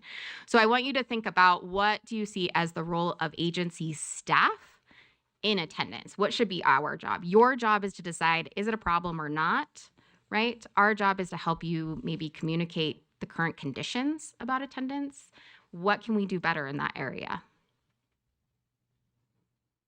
This is really fast and I apologize, but the third finding of the audit was data. It really came down to data. What kinds of data are we collecting as a state agency?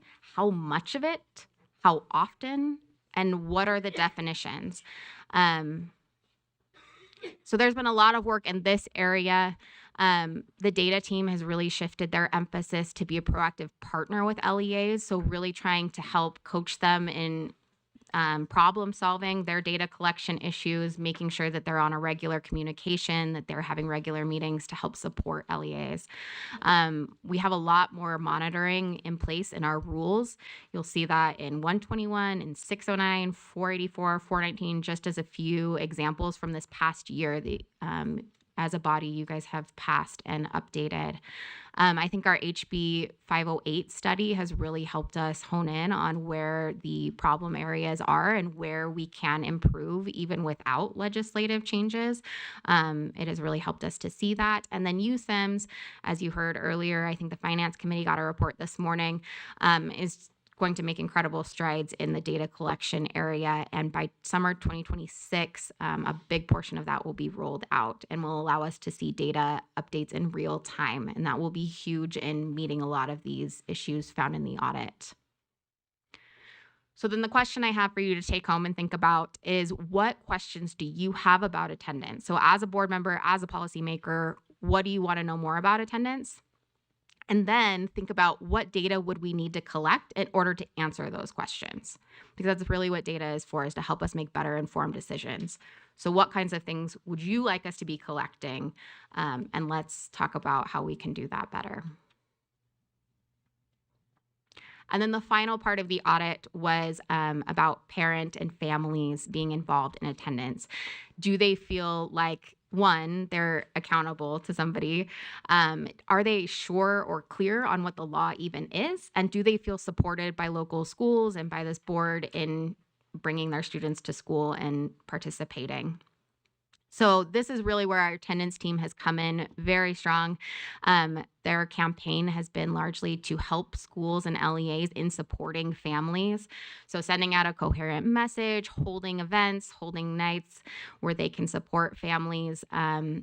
They have a toolkit the LEAs are using today in law and licensing. We got a report from Wayne County Superintendent, and he was talking about how they are part of this campaign and using this toolkit, and that it has helped their efforts for attendance as well. So I think that's a big part of it. You'll see that 22 LEAs, as of the creation of this slide, are part of that attendance cohort.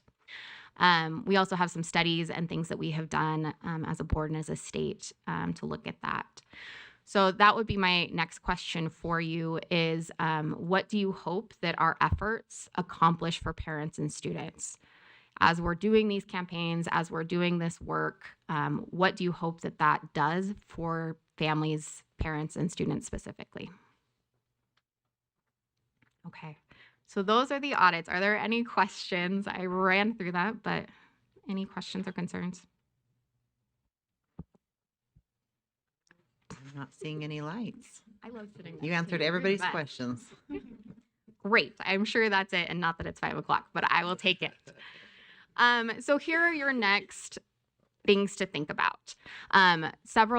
We talked about Fillmore's bill, for example. A big thing that this board and legislators need to tackle is, what do we want to define? What do we want to standardize in our rules and our laws?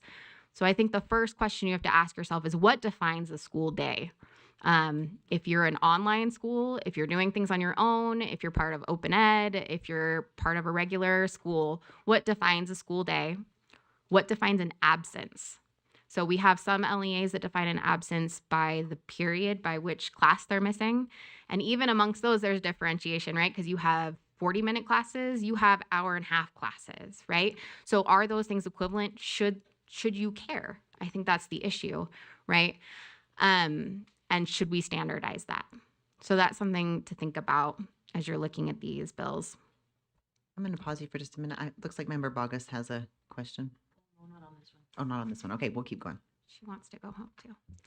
And so once you've kind of thought about that and established your understanding of your own thinking, some things to consider is that these definitions then impact our funding models. So how you define whether or not a student is in class, or whether or not we care about being present as much as we care about understanding standards and concepts, that will impact how we fund schools. And then also another consideration that's a really big thing in this area is, how much control should the state have? how much control over this kind of issue should you have as a board, and how much control should be left at the LEA level. And again, none of these are my decision to make or staff's decision to make. These are your decisions to make, and our job is to help you understand the implications and the data around each of them. So if you have questions or you're thinking about things, we would love to engage in those conversations and to help know how we can support you. And I think that's it. Thank you, Elise. Member Bogus.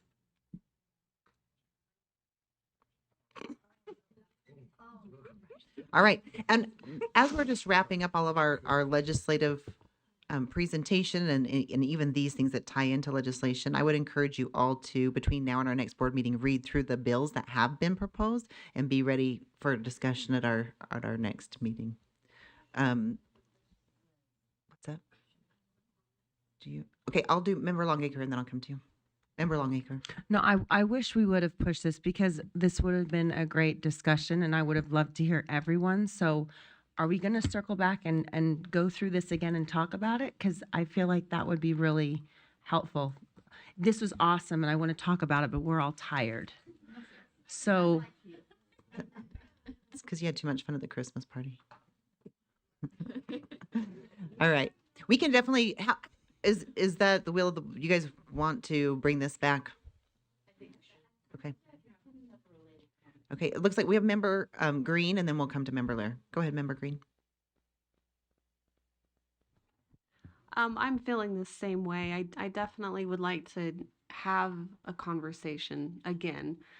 We spent some time putting support behind, everyday matters and absenteeism and COVID recovery and all. I mean, it's a pretty in-depth subject, so I would love if we could also have some more time.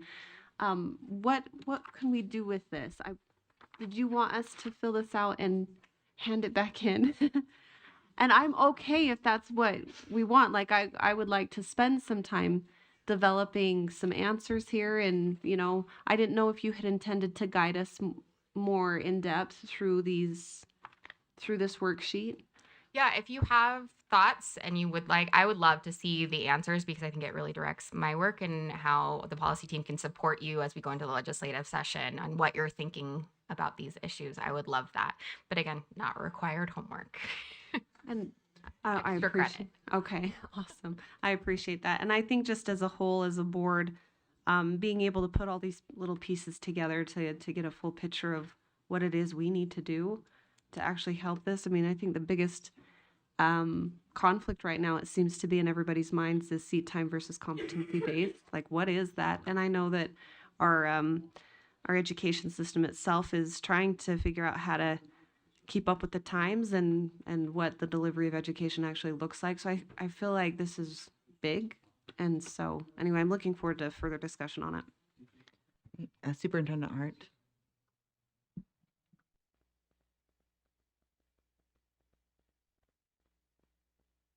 Yeah, you did. I turned myself off. Conversations like these shouldn't be put by the wayside, quite frankly. Sitting in this seat, I am really careful about the things that I say to legislators.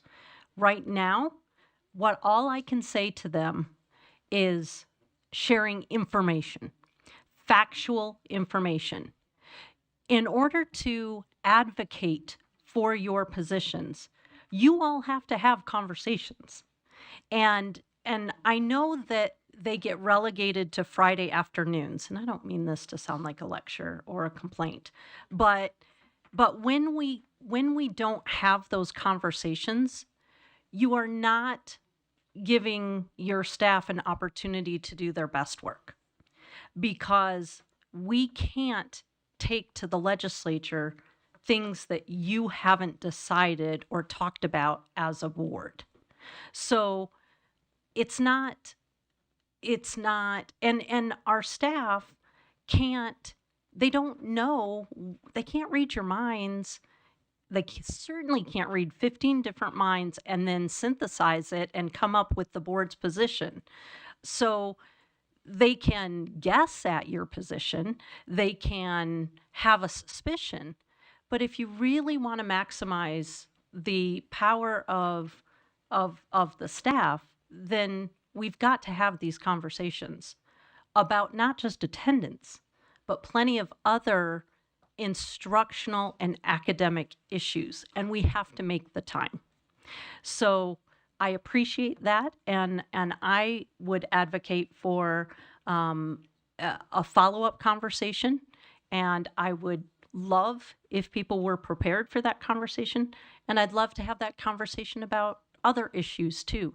I'd love for our conversations to and our time to be spent on leading out on instructional and academic issues so that we can really have a voice, and so your staff can march forward with what you want. So that's just my 2 cents. It's a plea and a hope and a wish and a dream all in one.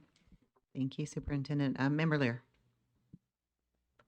One, yes, I'd like to have, like, as Aaron said, as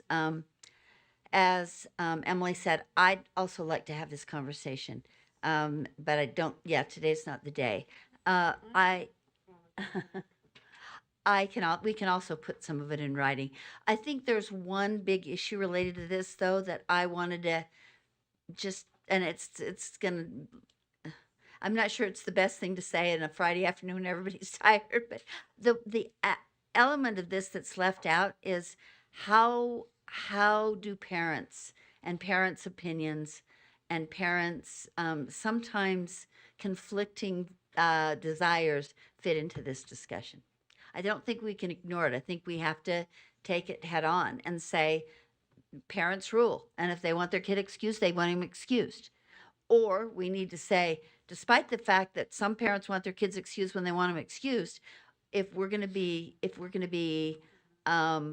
pro attendance, we've got to be pro attendance for all students all the time.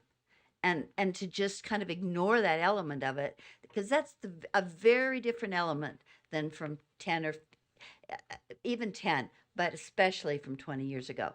And the whole parents' rights discussion is completely just escalated.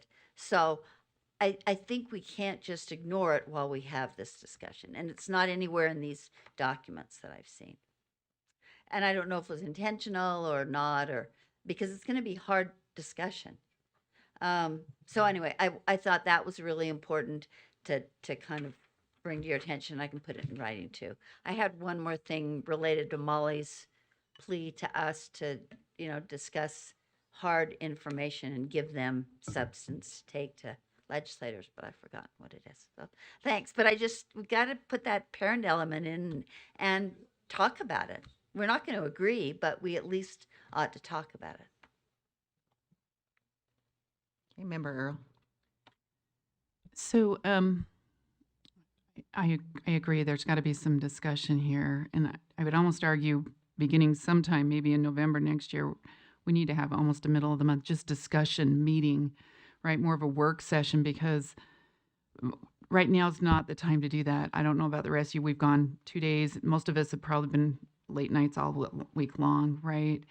And I think to have a thoughtful discussion, it's got to be a little bit of a fresher start on that, which I know we're already a week into December, but we almost need like that 2-hour meeting for just some discussions on those key topics so we can really dig a little deeper. Anyways, just thoughts on that. And did someone say we have another agenda item? So I can't motion to adjourn. Are we to that point? What's the other We have agenda one item? more agenda item, and I apologize. think that's what Member Bogus has patiently been waiting for. Oh, okay. Sorry. All right. Yep. Member Bogus, is yours to go to this next agenda item? Okay, I have 2 other lights on. It looks like Member Green and then Member Davis. We're still on the attendance discussion. Okay, Member Green. Do we need to move to schedule a meeting? Like, how could we make this more formal to feed the pipeline? We have it on we can definitely, as leadership, just add it to our next agenda. Okay, and maybe consider doing like a mid-month work session, like possibly. That would be my Are we ask. wanting a And I mid-month don't in know, I December? just want to throw that out. No. Okay, not December. I think Sooner than later. Could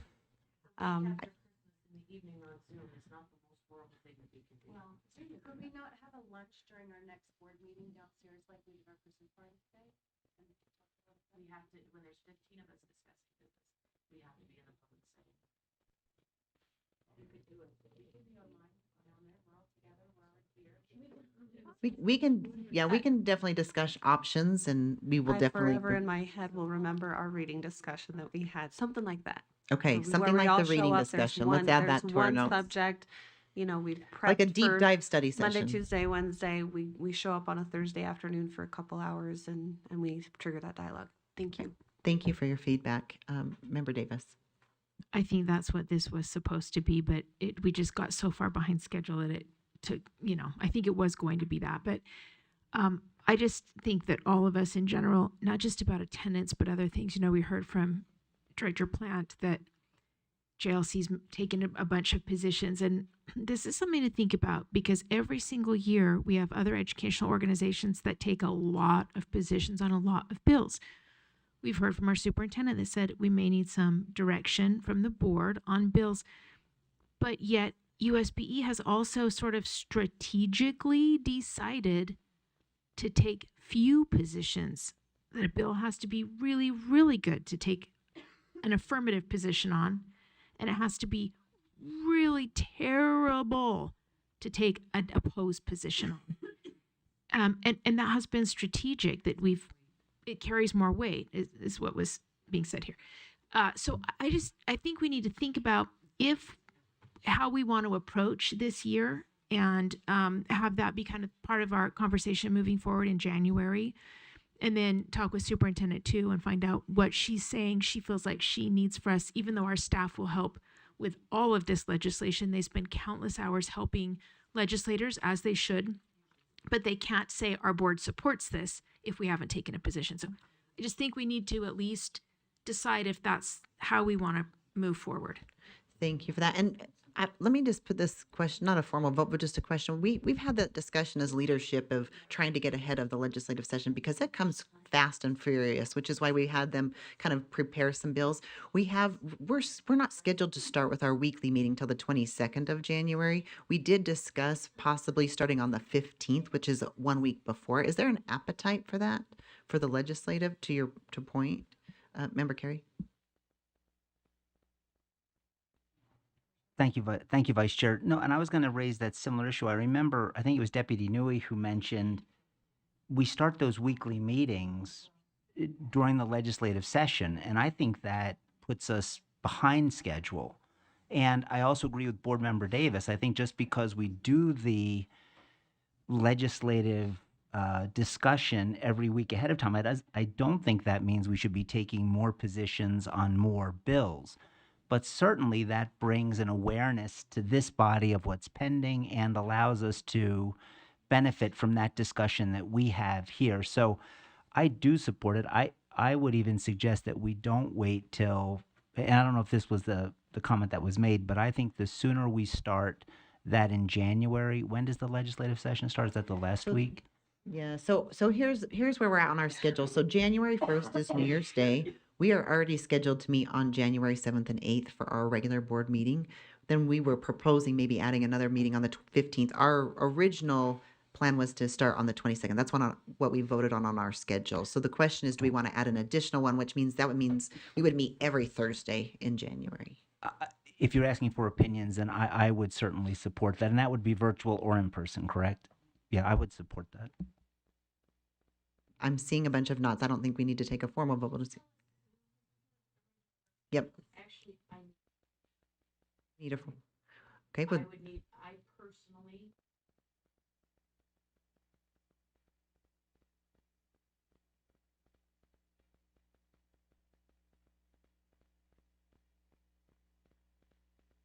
Okay. Lots of issues if we don't. Okay. Vice Chair Wood. I move that we hold a special legislative meeting on January 15th from 12 o'clock. Thank you for that. Okay. Are you seconding it? Yes. Okay. So we have a motion and a second. So It's a Thursday. So our motion, we're getting it typed up.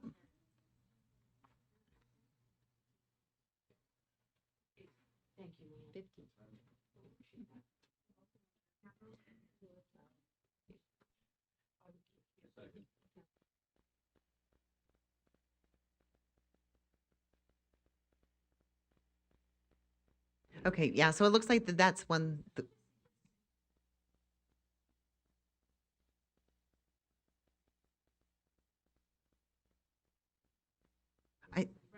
Vice Chair Bollinger, Yes, Member Booth.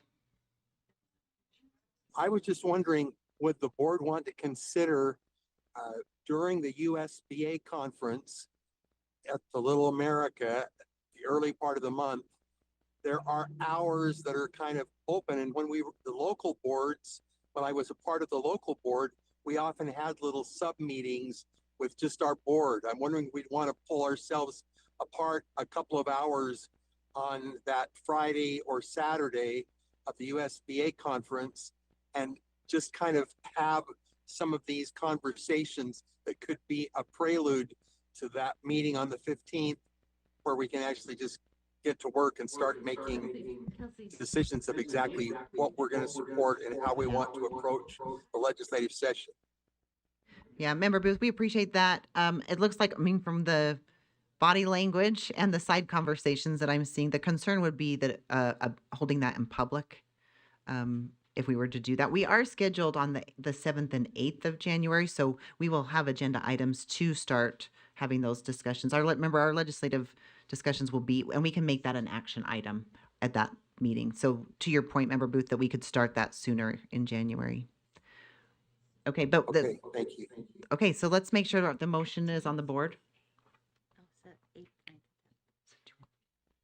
Is somebody type? You're typing.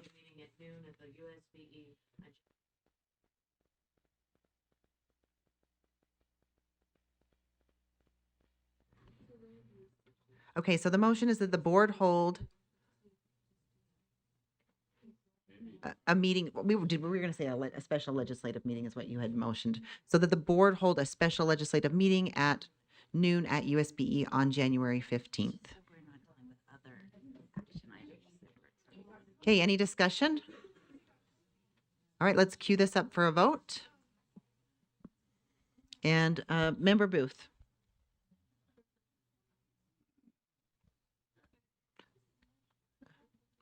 Yes. Chair thank you. Member Booth is a yes. Chair Hymas? Yes. Member Britton? Yes.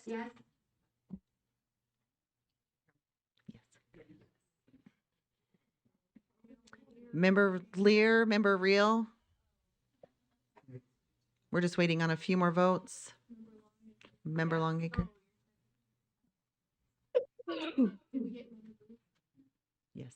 Did somebody check Member Booth's for us? He was a yes. Okay, that motion passes unanimously.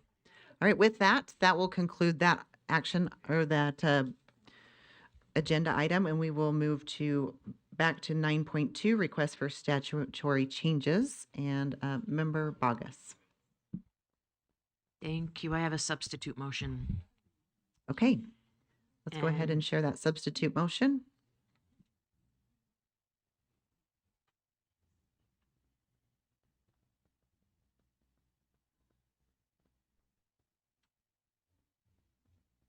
Elise, it's in your email. It was sent at about 3:30.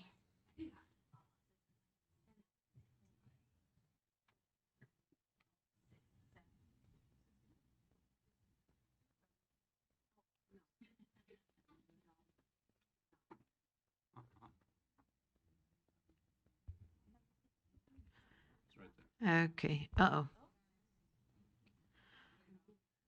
Yeah. Okay, so after working on it overnight, and it's actually, believe it or not, more synthetic than it was yesterday, but I moved that the board direct staff to work with the legislator to amend the Utah 76-5C code series and the 78B-3-1 code series, and any other applicable codes to remove all categorical exemptions for public schools, school employees, libraries, institutions of higher education, and any public entity, affiliate, personnel, or employee from the state's harmful to minors and pornographic materials statutes, to repeal or revise the definition of, quote, legitimate educational purpose, end quote, or like language, so that it may not be asserted as an affirmative defense to violations involving material harmful to minors, to clarify within the 76-5C code series and the 78B-3-1 series and any other applicable codes that no institutional status, curriculum function, or scope of employment constitutes a defense to the distribution, presentation, exhibition, or dissemination of sexual or explicit materials prohibited under that section, and to ensure that all public education institutions, personnel, contractors, affiliates, and agents are subject to the same criminal standards governing harmful materials to minors as applied to private individuals within the state of Utah. Okay, so we have a motion and a second. Discussion to the motion. Member Lear. Patient and waiting through all of this to make this motion. But I'm going to ask the same question. Has it been reviewed by the AAGs? This motion? The motion has been reviewed by the AAGs. Yeah, there's not an opinion on it, but I did seek their feedback, yes. Been a legal review, though, in terms of all of the phrases and words and that kind of thing. I mean, I don't want to put them on the spot too much, but I'm concerned that there's not been enough of a legal review from last night at 5 o'clock till today at 5 o'clock with all the other stuff going on. So that's we don't need to argue about what's a review. That's my concern. I feel like it needs some more intense study by the AAGs. And secondly, what struck me last night as I was thinking about this is essentially what's called in the law strict liability statute. If somebody has what we still variously define or state as pornographic, harmful to minors, there are a couple of other similar phrases, has that on school property or inadvertently a student gets it from a minor, then the criminal penalties apply, period. No explanations of well, he had intent, it was intentionally brought on property or intentionally went to students. And strict liability statutes are very rare and very draconian, and I don't usually support them. So may I respond to that? No, I'm not quite through. So I can't support this for those two reasons. I view this as a strict liability standard that I don't think is adequately explained to have such a harsh penalty. And secondly, I need a more thorough review, a more thorough legal review to see if it's legally sound. May I respond Member to that? Bogus. Yeah, so none of the things that you are speaking of have been removed from the code. They would all remain.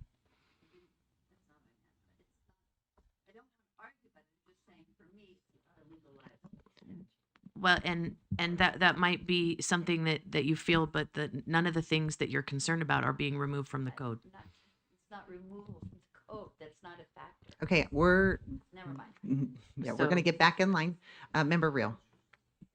Thank you. I appreciate, again, your patience on this. I know it's frustrating to wait to the end of the meeting to discuss it when I have my jacket on. But I think our sensitive material law, one that I did not agree with because I think it should be left down to local LEA control. But I think the parents closer to the students should decide what books are in the libraries of those schools, not schools across the state deciding what should be in the libraries of all schools across the state. So I have my qualms with it. However, and I mentioned this recently to someone else who's been frustrated finding new books. We have the sensitive material law.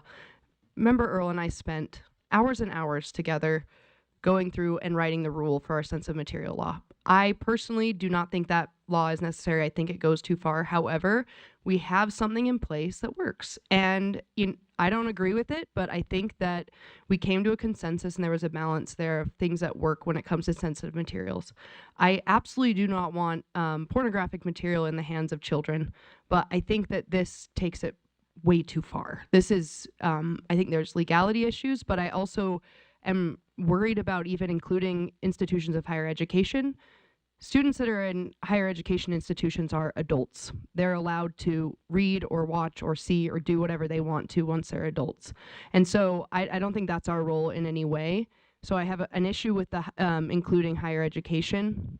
And I think it just, again, I think that TLDR of what I'm trying to say is this takes it too far. We have something in place. I don't think that right now we need to be pushing it farther. And this, to me, is very far on the personal liberties that I see in that we are given, and it's taking away a lot of those in that way. And I think it's the punishing feels not appropriate or acceptable for me at this time. Member Bogus.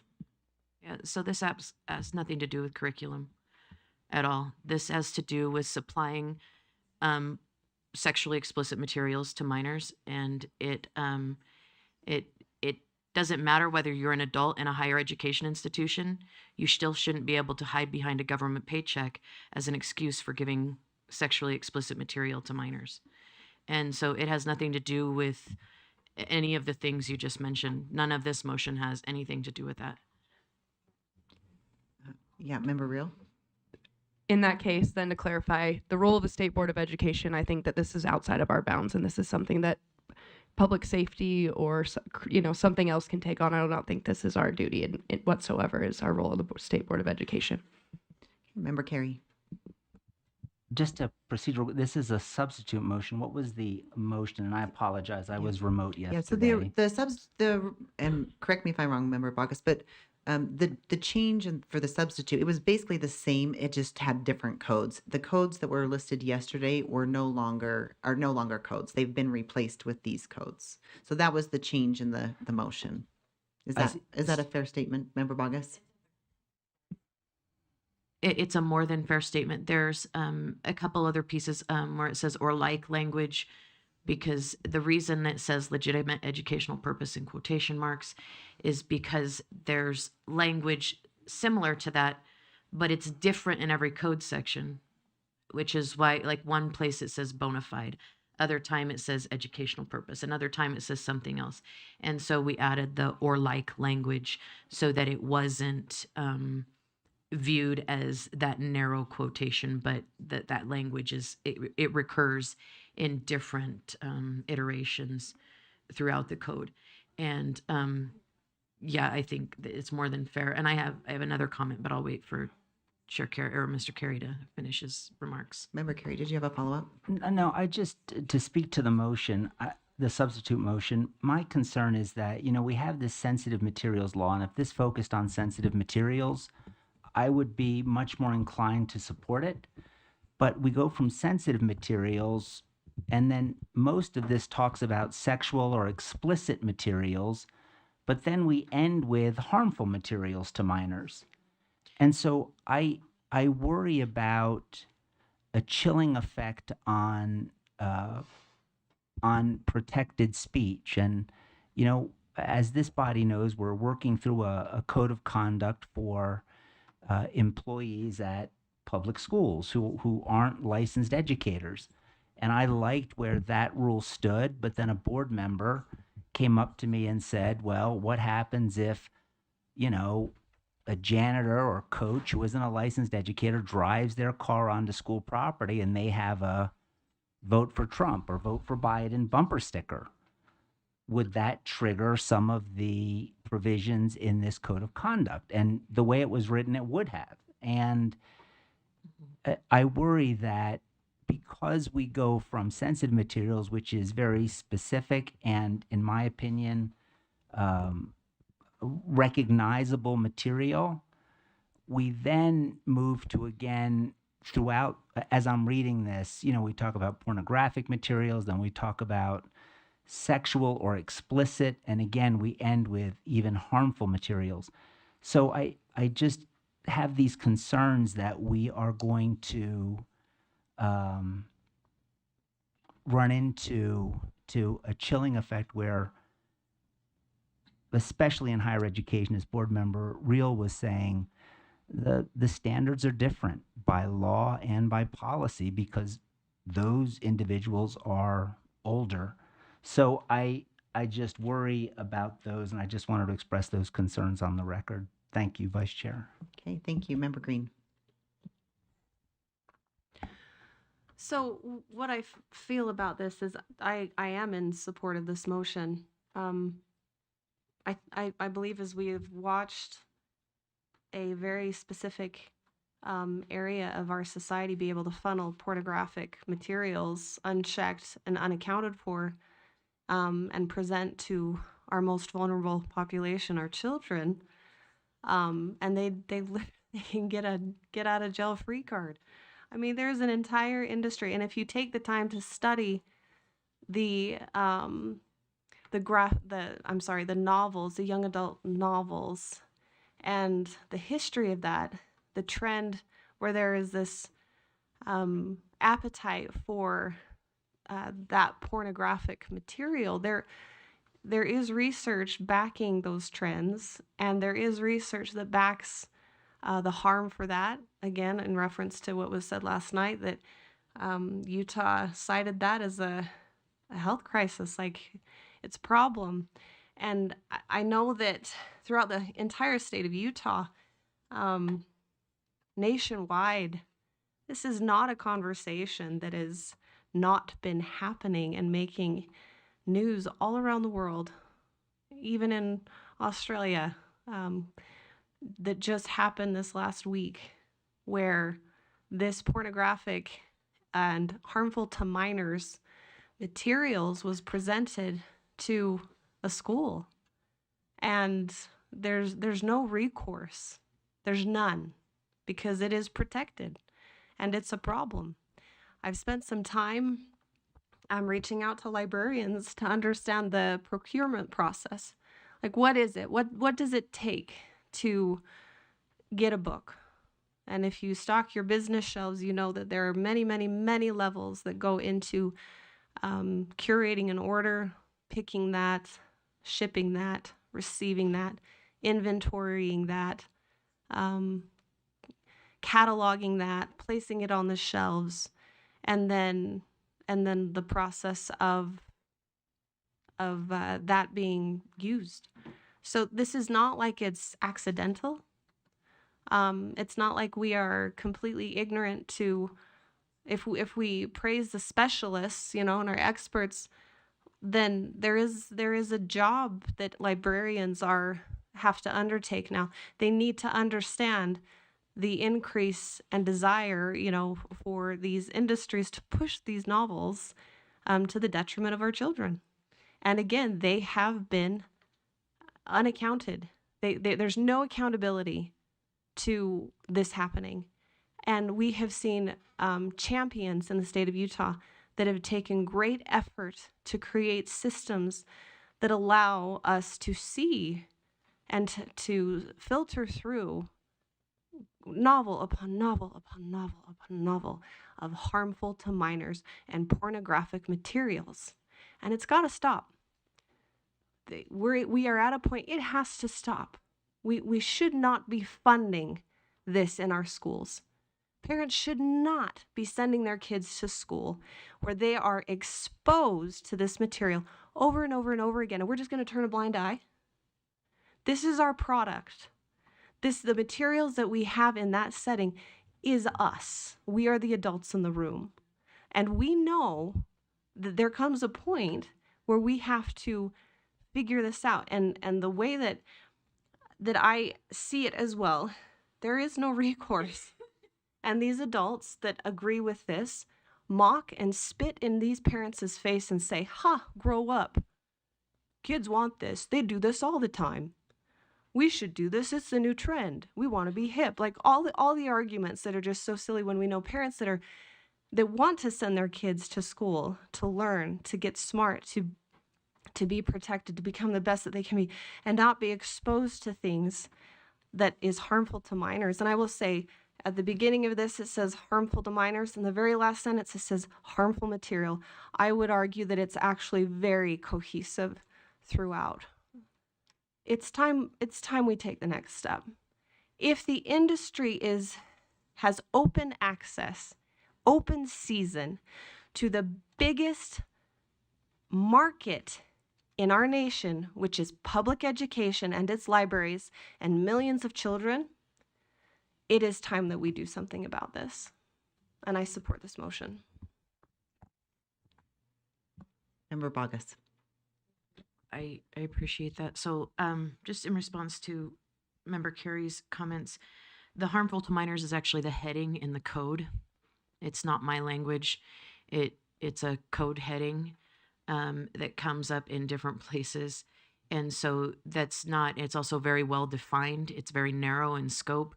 It has an explicit definition. And so it's not, I would argue that it's not at all chilling on speech. It just simply, this motion would ask our legislature to hold anybody that gets a government paycheck to the same standard that they would hold the local store clerk. And that's all. It removes those categorical exemptions from code. And one of the things that I did not say yesterday is this is a trend across the United States because the Supreme Court has ruled on this issue. Oklahoma removed their exemptions in 2022. Tennessee did it also in 2022. Missouri did it in 2022. Arkansas in 2023. Indiana in 2023. I could go on. There's a whole list. Utah's behind the 8 ball on this issue. We're way behind. If we intend to lead out on this issue, we need to come in line and remove those. And I think that our legislature is thoughtful, and I think that they are very purposeful, and I think they're going to debate this up one side and down the other. I think asking them to debate this issue is the right thing to do.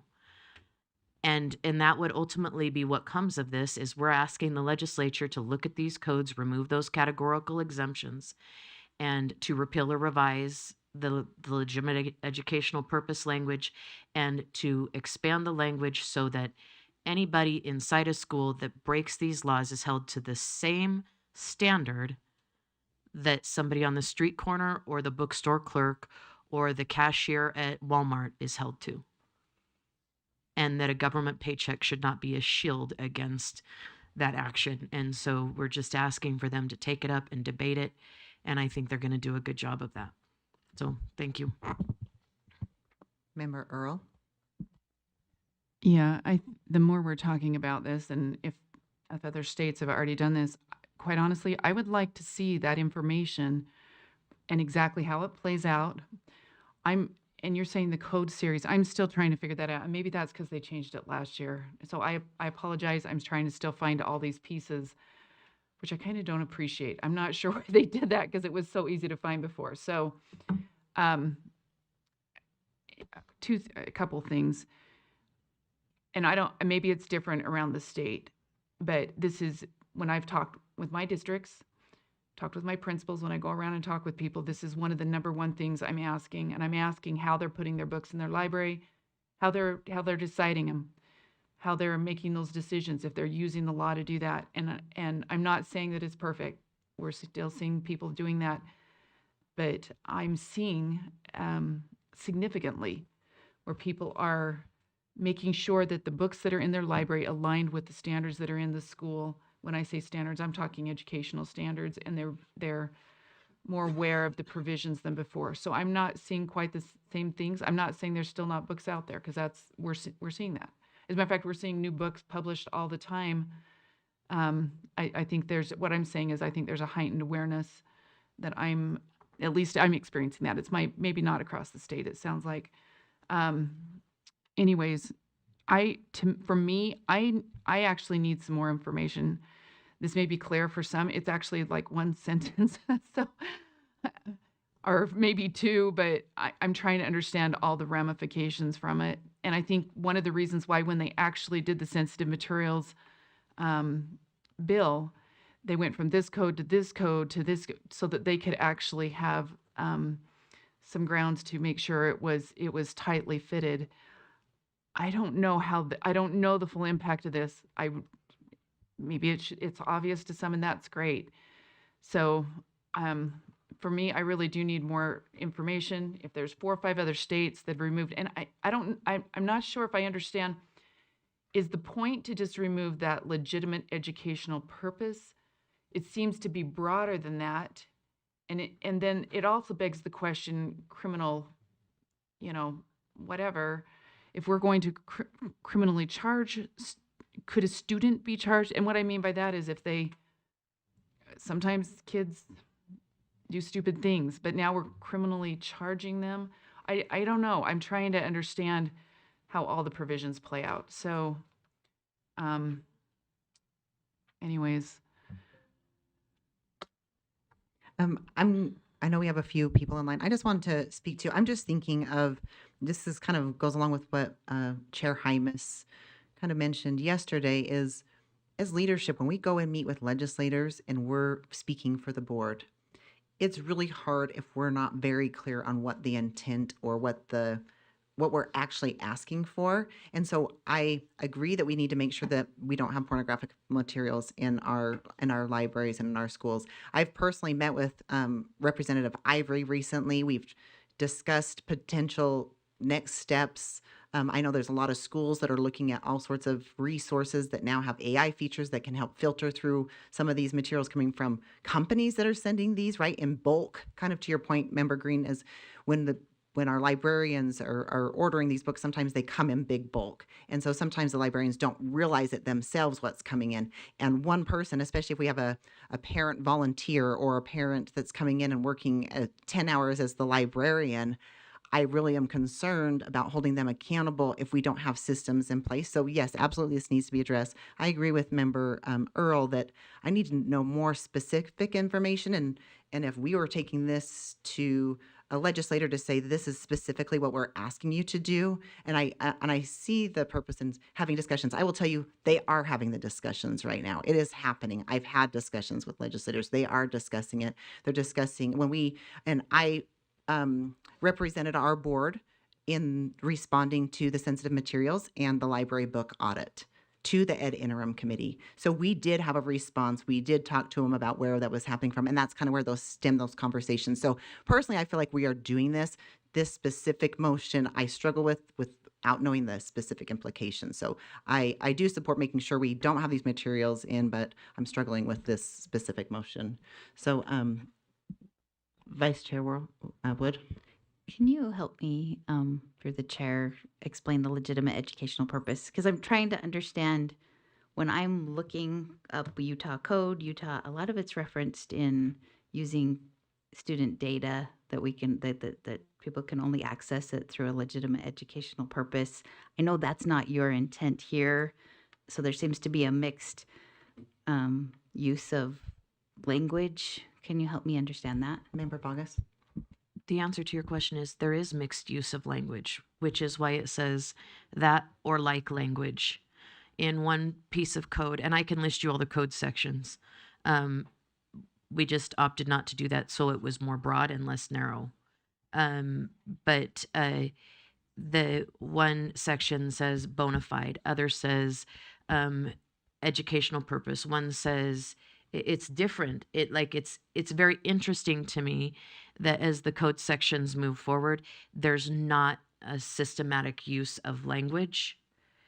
And so it would be that language or like language.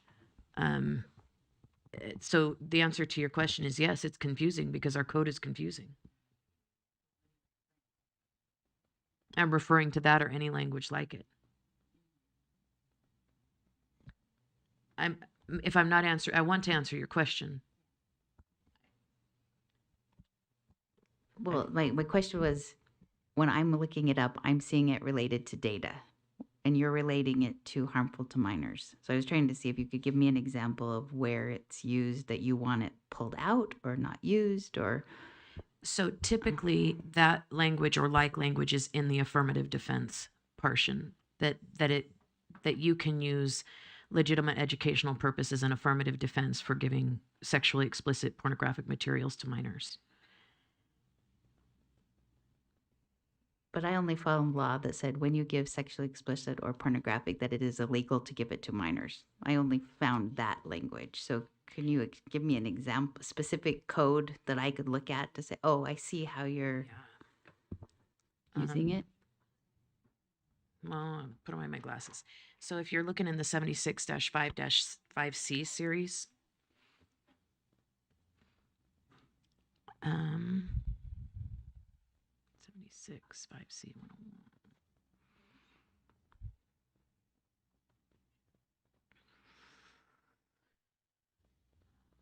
Okay, so for just as an example, and this is why we use the and like language in 76 5C 109.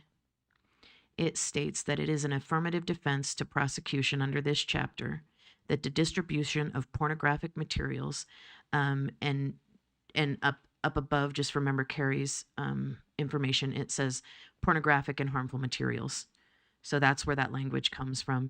But the code line says that the distribution of pornographic material is restricted to institutions or persons having a scientific, educational, governmental, or other similar justification for possessing pornographic material. In another section, it talks about an educational interest in distributing pornographic material.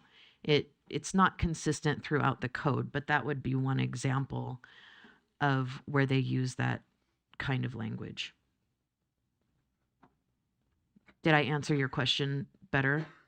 Yeah. So could I answer Member Earl's questions? Go ahead. Yeah, so under this current code, students can be charged with distribution of porn, but teachers cannot. They have immunity. So if a student were to bring pornography to school and disseminate it, they could be charged under this code, but teachers can claim immunity. And what this motion does is it treats the teacher or the institution or the principal the same as the student. It would treat them the same as the bookstore owner who sold or distributed that stuff to minors. It would just have the same criminal implications for all people and remove that government paycheck as an immunity shield for that. If you want the code series, 76 5C 101, 102, 101.14, 76 5C 109, 76 5C 205, 76 5T 207. The code was, interestingly enough, moved in the last legislative session, but it was bifurcated and put into all sorts of little chunks and places. And so it actually makes less sense, in my opinion, than it used to. And in the interest of not missing a code section, that's why we use the language code series. It is my understanding that the 78B-3-1 is a single code line, but there might be more, and I don't want us to get caught up in semantics later. I think it's important to ensure that when we send this to the legislature and with board leadership, that they have the ability to not get locked into, well, that wasn't listed in the motion, if that makes sense to you, because they did some funky stuff, and unless I'm a perfect genius, I very well could have missed something that got put someplace else, and I don't want to have that be a barrier to addressing this issue. Thank you. AAG Bill, so can you help me understand or help the board understand, under these codes, do teachers have immunity for distributing pornography to minors? They can claim immunity, but yes. Sorry, go ahead. I actually was trying to look to find that like exact citation in here, so you'll have to give me a moment. Okay, while you're looking at that, looks like we do have a few more in line. Member Earl. I would just make a motion that we postpone this until January, when we can actually, I need time to look at this. I need time to look at the provisions, because I do agree if there's an exemption that allows the providing of the pornographic materials for educational purposes, then I'd like to know if there's 5 or 6 places that sits, then maybe there is a need for us to address that. But like I said, I want to make sure I understand exactly what we're doing exactly how we're doing it so that we can, number one, be successful if there's a need for that to be moved forward. And that we're also, I don't know, that we're actually being effective in what we're doing. So I would just I'd ask to postpone this, and then I would ask that we ask our AAGs to look through these provisions, kind of make recommendations on where there could be concerns with the law. It sounds like there's, from what Board Member Bogus said, there's a number of states that have already made these changes. Is that what you were saying? Changes, and see what's out there already and how they've gone about that, so that we can be thoughtful as we're asking our legislators to look at this provision. That's my motion. Okay, so do you want to simplify that motion?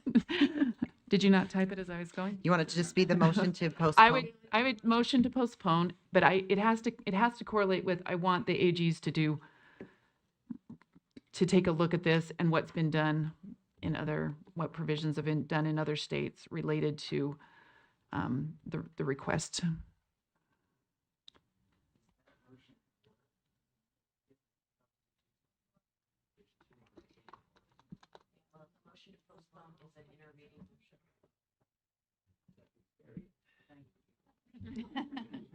Okay, Member Earl, does this capture your motion?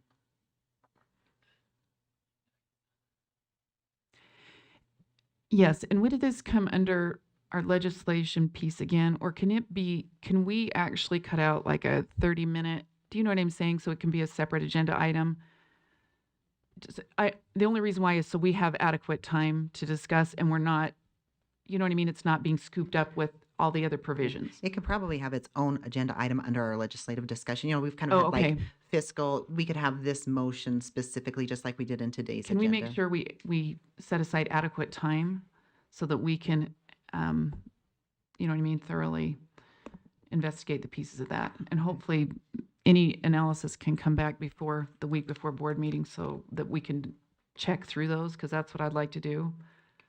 So we have a motion that the board postpone this item to the January board meeting and to direct the AAGs to review the issue prior to that meeting. Do we have a second? Second. Okay, we have a second to the motion and discussion to the motion. Member Reel? Nope. Member Bogus? Yeah, so I have some discussion and a possible motion. I'm very reluctant to direct our AAGs in any formal capacity.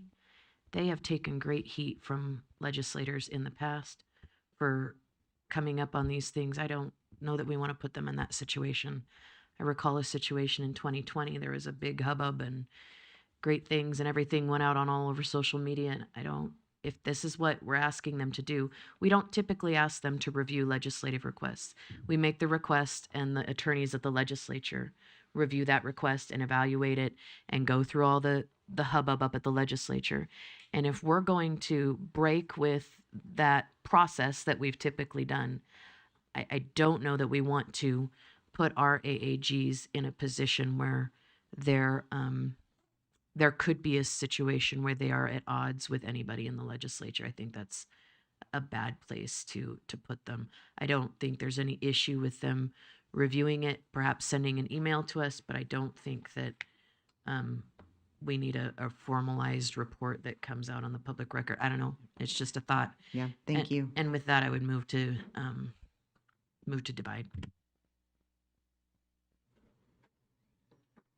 Okay, so we have a motion to divide. Do we have a second to that motion? We have a second? The motion. So it will be the one motion will be that the board postpone this item to the January board meeting.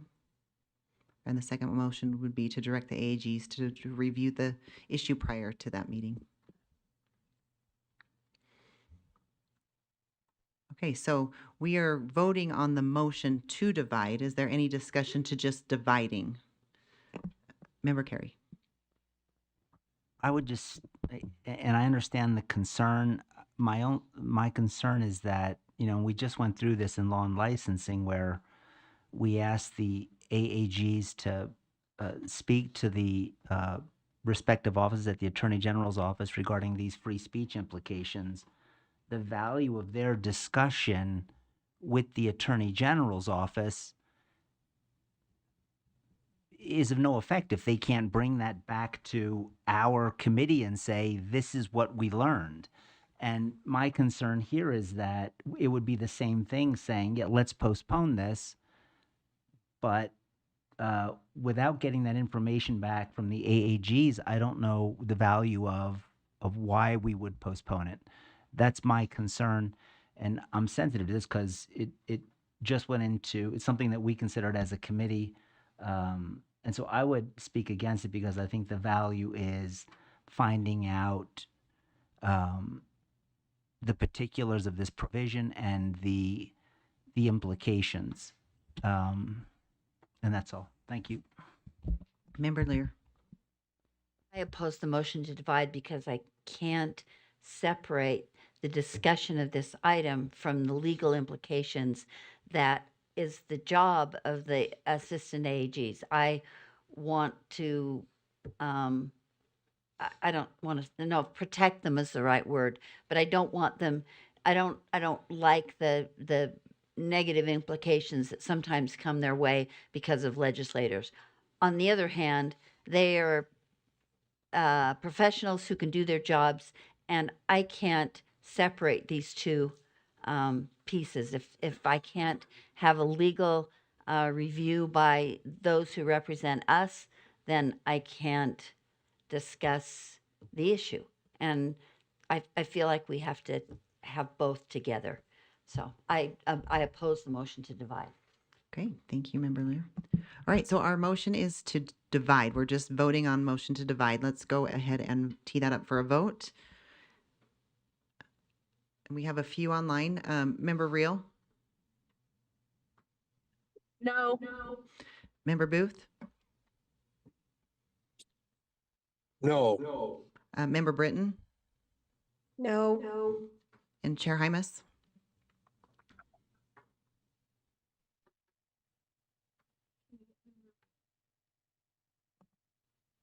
Member Lear, can you put Member Reels?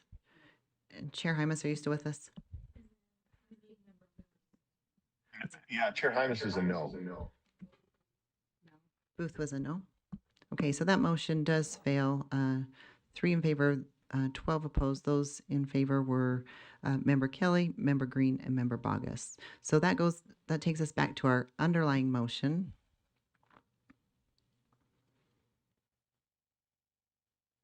And the motion is that the board postpone this item to the January board meeting and to direct the AAGs to review the issue prior to that meeting.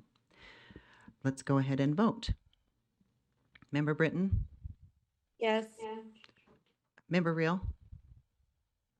No. Member Booth? Yes. Chair Hymas? No.